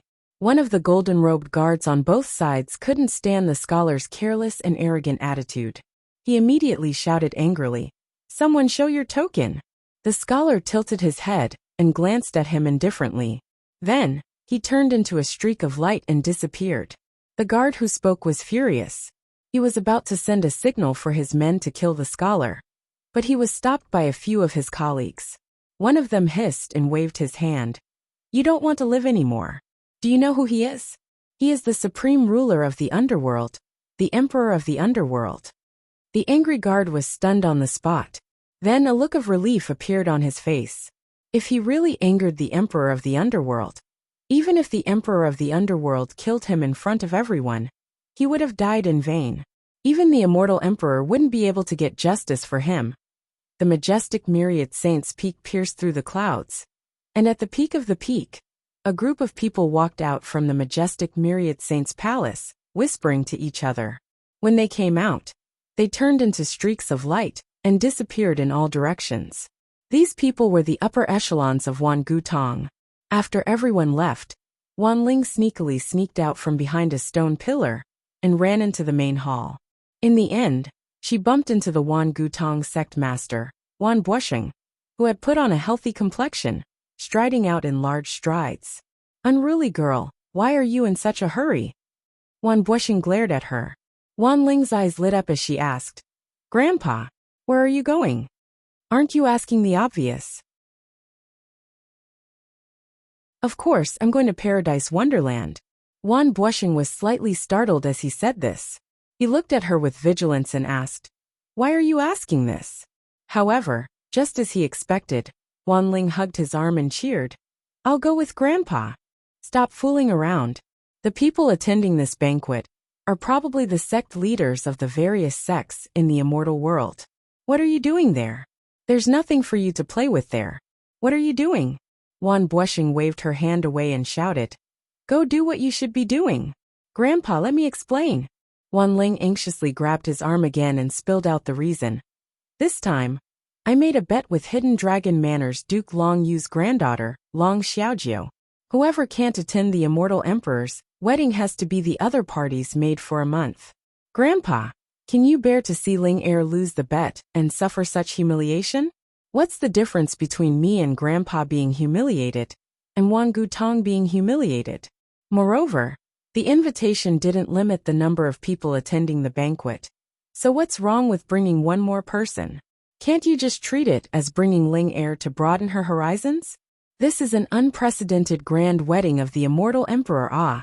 If you miss it, there won't be a next time." "You!" Wan Buosheng stared at her speechlessly. After a long while he finally yelled, "Nonsense!" At this time, the entire immortal world was in an uproar. Not only did Wan Gutong's sect master, Wan Buosheng, personally come to the Immortal Emperor's wedding, more than 10,000 sect masters of various sects had prepared their gifts and left their sects, heading towards the immortal realm of bliss from all directions. Even the 12 immortal monarchs under the Immortal Emperor's command in the 12 immortal prefectures all came to attend the banquet. In the immortal world, no matter where they were, when they saw the light streaking across the sky towards the immortal realm of bliss, they would all sigh and speculate that it must be the people going to attend the banquet. The Immortal Emperor's wedding. This was definitely an unprecedented grand banquet in the immortal world. The immortal realm of bliss had become the focus of the entire immortal world, causing countless people to exclaim in admiration. In the ghost world, more than 10 immortal cultivators hurried across the sky together. Suddenly, a green light streaked across the night sky, chasing after a group of people. Startled, the group of people hurriedly stood back to back in the sky, ready for battle. The green light stopped in front of everyone, and a green-robed old man with a thin face appeared. He glanced at the group of people indifferently and asked directly, "Where is the exit from the ghost world to the immortal world?" The group of people looked at each other and found that no one could see through this person's cultivation. They were all a little surprised. The person in the lead, who was probably the leader of the group, respectfully cupped his hands towards the green-robed old man and said, "Judging from your appearance, you are not from the ghost world. So you should also be a cultivator from the immortal world. Since you can come to the ghost world from the immortal world, why don't you know the way back? And judging from your cultivation, you are definitely not a nobody in the immortal world. May I ask which sect in the immortal world are you an expert from? The green-robed old man glanced at him and said slowly, "This old man is Bai Changchun, from the human world." From the human world? Bai Changchun? The person in the lead was stunned and didn't understand what it meant for a moment. But someone beside him was shocked, and he quickly looked up and down at Bai Changchun's appearance. He suddenly exclaimed, "You are the Bai Changchun who challenged the Emperor of the Netherworld." As soon as this was said, everyone's eyes immediately swept over Bai Changchun, and they found that his appearance was indeed very similar to the Bai Changchun in the rumors. Immediately, all of them were shocked to the point that they couldn't speak. This wasn't a topic that Bai Changchun wanted to talk about at all, so he asked again, "This old man wants to go to the immortal world. Who can show this old man the way?" His tone was already slightly impatient. Everyone was shocked. This madman was famous in the ghost world. He dared to fight the Emperor of the Netherworld, so it was naturally not difficult for him to deal with them. The person in the lead immediately pointed in the direction of his group and said, "Go straight in that direction, and you will see the passage between the immortal world and the netherworld. Once you go out, you will be in the immortal world." But he pretended to look up and down at Bai Changchun. But what? Bai Changchun's cold gaze pressed over like lightning. The person in the lead cupped his hands and said, "Even though the passage between the immortal world and the netherworld is there, it is heavily guarded now. If you don't have a passage token to the netherworld, I'm afraid it won't be so easy to go out. Of course, with your cultivation, it's naturally not a problem to go out by force. But if you alarm a large number of experts from the netherworld, or the Emperor of the Netherworld, I presume that's something that you don't want to see happen. Not to mention without a passage token to the netherworld, even if you leave the netherworld, it will be troublesome at the exit of the immortal world. What if you make a commotion and cause the experts of both the immortal world and the netherworld to?" He revealed a smile that was filled with deep meaning, and he seemed to be saying that you ought to know what the consequences would be. The people around him looked at him with slight puzzlement, and they didn't know why he was so long-winded. How good would it be to send this person away as soon as possible? There was no need to cause more trouble. "Oh," Bai Changchun dragged out an "oh," and then he looked ahead and said indifferently, "So what?" That person immediately took out a black token and offered it up with both hands in a fawning manner. "I've long heard of your great name, and I've always admired you. To be able to see your true appearance today is truly a blessing of 3 lifetimes. I have an extra passage token to the netherworld here, and I'm willing to give it to you for free to help you leave the netherworld smoothly to express my admiration for you." With such an action, the people around him were even more confused. Wasn't he deliberately causing trouble for himself? Immediately, someone secretly sent a voice transmission to warn him. "Elder, this person is a wanted criminal by the Dark Netherworld Army. Once your actions are leaked, it will bring great trouble to the sect. Please reconsider. You'd better learn from me." That person quickly replied with a voice transmission. "It's precisely because this person is a wanted criminal by the Dark Netherworld Army that we accidentally exposed his identity. Aren't you afraid that he will kill us to silence us? Think about it. Even the 4 great Netherworld generals together aren't a match for him. What can we do to him?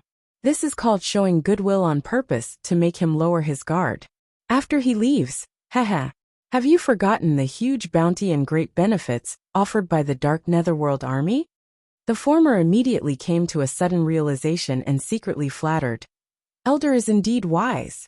Not only can you avert danger, but you can also take advantage of the situation to make a fortune. When you return to the sect, it will definitely be a great merit. Truly brilliant. This junior has learned his lesson. Then I won't stand on ceremony." Bai Changchun raised his hand and took the netherworld passage token from the other party's hand.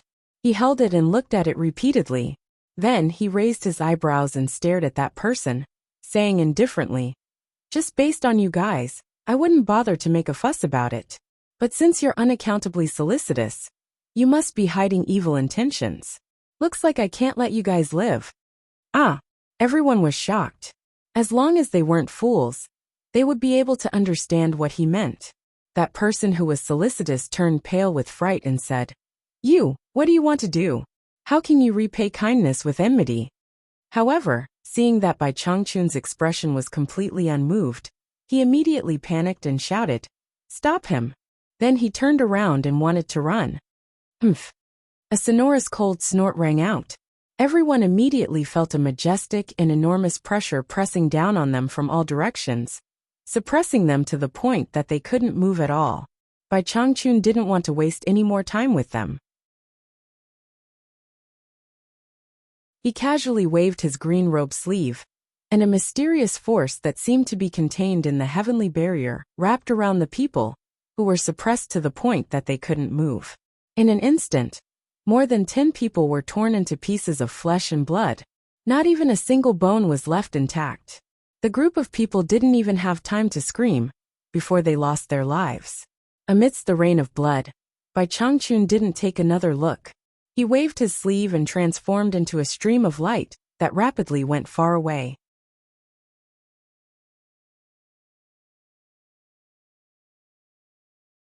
Chapter 1081. Tomorrow is the wedding day of the immortal emperor. The entire immortal world is celebrating. I wonder what kind of grand occasion the paradise immortal realm will be. Unfortunately, with our cultivation, we are not qualified to attend the banquet. We can only look forward to it. The closer they got to the exit between the underworld and the immortal world, the more envious words they heard. Bai Changchun, who was flying past these people, frowned and muttered to himself, "Tomorrow." A meditation cultivator, wearing a large red shawl, suddenly felt something rushing at him at high speed. Just as he reacted, he felt a strong gust of wind, causing him to spin several times in the air. When he calmed down, he found that the shawl he was wearing had disappeared. It was obvious that it had been snatched by someone passing by. This meditation cultivator was about to shout who dared to snatch his things, but after seeing the flash of light, he immediately shut his mouth. Judging from the speed of the other party, he could tell that the other party's cultivation was far higher than his. If he really called the other party back, he was afraid that at that time, it would not only be snatching the shawl, but also taking his life. However, what made him scratch his head was that his shawl was just an ordinary shawl. Why would such an expert want to snatch such an inconspicuous thing? It didn't matter if he couldn't figure it out. Bai Changchun, who was flying at high speed, suddenly unfolded the blood-red shawl in his hand against the wind. With a hua sound, it shook in like a red cloud. He rushed over and wrapped it around his shoulders to cover his green robe. He directly flashed towards the heavily guarded exit of the underworld below. 2 groups of people were verifying the pass tokens at the exit of the underworld in front of him. After Bai Changchun landed, he glanced at the people in front of him and took out the pass token that had been verified. After confirming that it was the same as the one in his hand, he looked straight ahead and walked over with large strides. In fact, with his ability, the guarding dark underworld army in front of him could not stop him at all. But he was not the kind of person who was inflexible to the point of not knowing how to adapt. It was an urgent matter. Knowing that tomorrow was the day of Queen Jin's wedding, it would take some time to get to the immortal palace. He didn't want to be entangled by trivial matters on the way, so he dressed up like this. Otherwise, he would have disdained to dress like this. The first 2 groups of people entered the swirling black light in the cave one after another and disappeared. A heavily armored general of the Onyx army stood in the middle of the road and stared at Bai Changchun with an awe-inspiring aura. In the end, he discovered that he could not see through this person's cultivation at all, so he immediately retracted his aura a little. Just as he was about to ask the other party to show him the netherworld token, a black light flashed out from the gap of the person's blood-red cape, and a netherworld token floated in front of him. The general was slightly taken aback by Bai Changchun's arrogant behavior under the heavy pressure of the army of the dark underworld. He looked at Bai Changchun meaningfully, grabbed the token and checked it. After confirming that there was no problem, he returned the token and made way for Bai Changchun. He even extended his hand and made an inviting gesture. Throughout the whole process, Bai Changchun did not need to shout at ordinary people. However, Bai Changchun did not appreciate his kindness. He had already brushed past him and did not even look at him from the beginning to the end. He flashed into the swirling black light in the cave ahead. A red cloud floated out of the fairy realm's exit. After checking the token, Bai Changchun stared at the group of people who had just left and chased after them. In the pure paradise fairyland, inside the crystal palace of the Empress of Immortals, the three people in the courtyard looked at the immortal palace that was looming in the clouds. Does it really have to be like this? Yi Xuejuan asked dejectedly, his head lowered with a depressed look. Lu Yanqing was silent on the side. Brother Yi, you don't have to persuade me anymore. We have no choice. Ji Wu stared angrily at the immortal palace in the sky, gritted her teeth and said, Isn't it just marrying her? He can have my body, but not my heart. Yi Xuejuan shook his head in grief and indignation. How stupid is that? Lu Yanqing's expression was touched when she heard the words. Her lips moved slightly, and she stopped for a while. However, she seemed to think of something again. She suppressed the impulse to speak and silently lowered her head and bit her lips. Stupid. Ji Wu sneered and said, One day, I will make Jin Tai regret his stupid decision today. What he forced on me and what he did to Brother Yi, I will make him pay double. With the identity of the Immortal Empress, I can actually do a lot of things.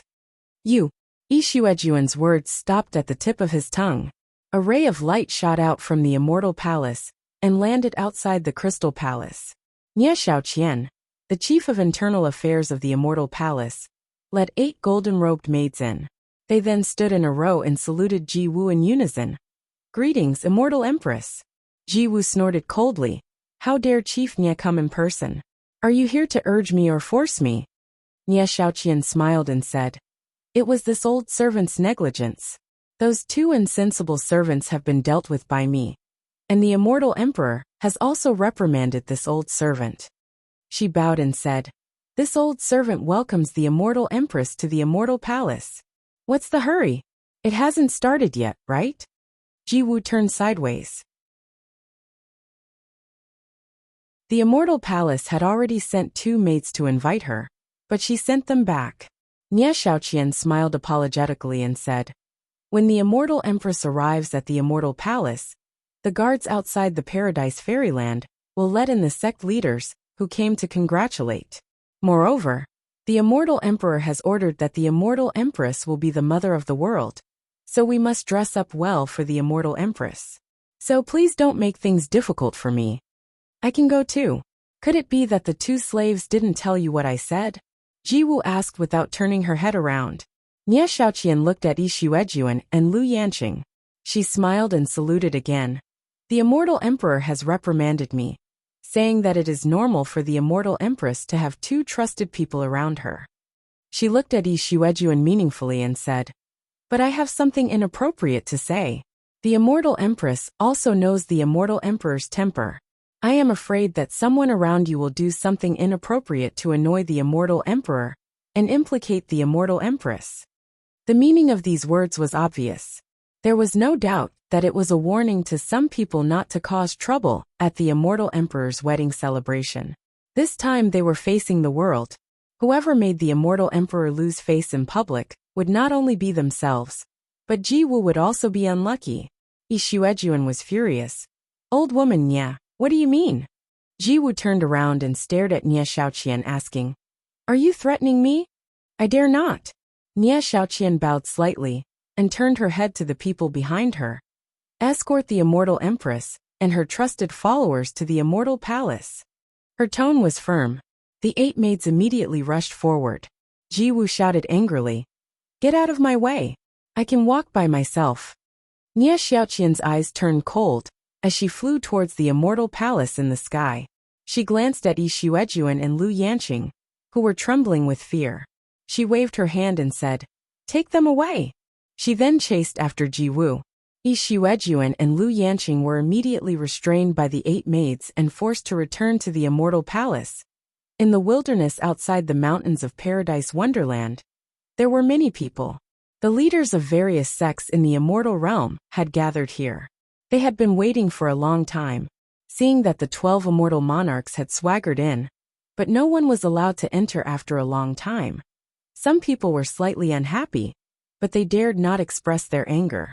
The group of people who were qualified to stand in the front row were naturally the leaders of the big sects in the immortal realm. The Heartless Palace's sect master, Wang Qing, who was dressed in a blue robe and had long unrestrained hair, was wearing a silver mask. He naturally stood in the front row with his hands folded over his abdomen. He stood there as straight as a pencil without saying a word. The leader of Wan Gutong, Wan Bosheng, who sat at the top of the Chamber of Commerce, stood on the left of Wang Qing. Behind him was Wan Ling, who appeared at the wrong time. On the left of Wan Bosheng was the leader of the Hidden Dragon Manor, Long Sheng, who sat at the second position in the Chamber of Commerce. Behind him was a woman who appeared at the wrong time, Long Xiaojiu. Thus, the two rivals in love stood side by side. It was rare that Long Xiaojiu did not attack each other. It took Long Xiaojiu more effort to come this time than Wan Ling. If Long Sheng did not know that this girl's bet implicated the face of the Hidden Dragon Manor, he would not have brought her. However, the price Long Xiaojiu had to pay was heavy. After the bet, she would be detained and reflect on her mistakes for 10 years. However, Long Xiaojiu naturally would not tell Wan Ling about this embarrassing matter. At this moment, the two girls were squeezed in the middle of a group of experts, and were as obedient as two little quails. However, they could not help but secretly size up the mysterious man in the silver mask in the front row. The two girls had heard of this extremely cruel and terrifying person, who killed his wife and son, but they could not help but want to see his true face under the mask. Dang! A clear and melodious sound of a bell reverberated endlessly between heaven and earth. A rainbow bridge that was 100 meters wide hung directly in front of everyone from afar. It was extremely magical. Countless golden-robed guards flew over in a densely packed manner. One after another, they stood on both sides of the rainbow bridge. Every 100 meters, there would be a pair of guards facing each other. A golden flowing light quickly flew over along the rainbow bridge. Wu Xiong appeared at the head of the bridge and laughed heartily. He cupped his hands and said, "Please forgive me for neglecting you esteemed guests. On behalf of the Immortal Palace, I respectfully welcome the esteemed guests outside the mountain gate. Everyone, please follow along the rainbow bridge. Inside, we have already prepared bejeweled wine for you. Please." He made a welcoming gesture, and then flashed to the side to greet them with cupped fists. Wang Qing was the first to turn into a stream of light and fly along the rainbow bridge. The people behind him followed one after another. However, the people behind him seemed to be much more polite than Wang Qing. When they passed by Wu Xiong, they would slightly slow down and return the greeting with cupped fists. Only then did they quickly follow the rainbow bridge into the distance. The golden-robed guards on both sides of the rainbow bridge all made a welcoming gesture with cupped fists and stood there motionlessly. After the rainbow bridge went deep into the paradise immortal realm, it suddenly split from the center. Half of it extended towards the immortal palace in the sky, and the other half suddenly extended towards the mountain peak that was cut in half at the waist below the immortal palace. One could see that the huge platform was filled with stone banquets, and there was a faint fragrance of fine wine in the air.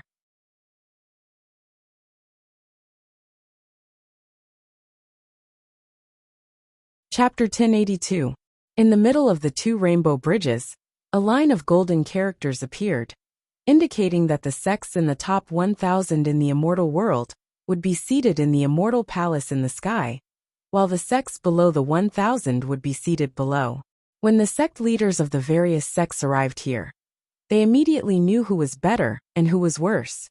Most of them couldn't help but look up at the majestic immortal palace in the distance and felt a little regretful. After all, there weren't many outsiders who could see the true appearance of the immortal palace. If they missed this opportunity, they were afraid that there wouldn't be another chance in the future. However, there were some things that they couldn't control. On the contrary, those sects that were barely ranked in the top 1,000 were a little surprised. In the past, in some occasions, the ranking was often ranked in the top 50 or 100, at most within the top 200. They didn't expect that even these sects that were ranked in the top 1,000 would have the opportunity to enter the Immortal Palace. From this, it could be seen that the Immortal Palace was preparing for a grand wedding celebration. For them, to be able to see the true appearance of the Immortal Palace was also an honor. After going back, they would have the capital to brag about it, so it wouldn't be considered as a wasted trip. However, for the sect leaders of the top sects, many of them had been summoned by the Immortal Emperor at the Immortal Palace. Although it was called a summon, it was actually a disguised form of submission. For these proud and arrogant people, the Immortal Palace represented a period of shame in their lives. Being able to sit in the Immortal Palace was nothing to be happy about. At the entrance of the Golden World and the Rainbow Bridge, the Grand Commander of the Immortal Palace, Li, personally stood on the side to welcome the guests. On the other side, there was a marked place for guests to receive gifts. There was a row of guards helping the Immortal Emperor to receive the wedding gifts. In the distance, there was a magnificent Immortal Palace that was glistening with multicolored light, as well as this dazzling and magnificent Golden Kingdom. This caused those sect leaders who had just arrived to be extremely shocked. Perhaps the sects didn't lack such worldly things like gold, but it was impossible for them to take out so much gold. What was called grandeur? This was the true grandeur of an emperor. Anything that was accumulated to the extreme was enough to shake people's hearts. Under the lead of the Immortal Palace's guards, the group walked for almost an hour before they reached the bottom of the steps of the majestic Immortal Palace. Most of them were shocked by the Immortal Palace's silent sovereign king's aura. From the bottom to the top of the 36th step, there were 6 sets of 12 long golden tables on each side. The tables were already filled with fine wine and delicacies. At the center of the 36th step, there were 2 extremely luxurious dragon and phoenix thrones, and the delicacies on the table were even more sumptuous. The 12 seats below were naturally prepared for the 12 great immortal monarchs. As for the 2 dragon and phoenix thrones in the middle, who would dare to sit on them except for Jin Tai and Ji Wu? On both sides of the stairs, 10 long rows of golden tables were set up. There were a total of 20 rows on both sides, and each row had 50 seats, exactly 1,000 seats. In the middle, there was a 100-meter wide aisle in the air. Under the guidance of the guards of the Immortal Palace, they began to take their seats according to the ranking of their sections. The sect leader of the Heartless Palace, Wang Qing, sat on the first seat on the left side of the steps, while Wan Buosheng sat on the first seat opposite of Wang Qing. Long Sheng of the Hidden Dragon Villa was right next to Wan Buosheng.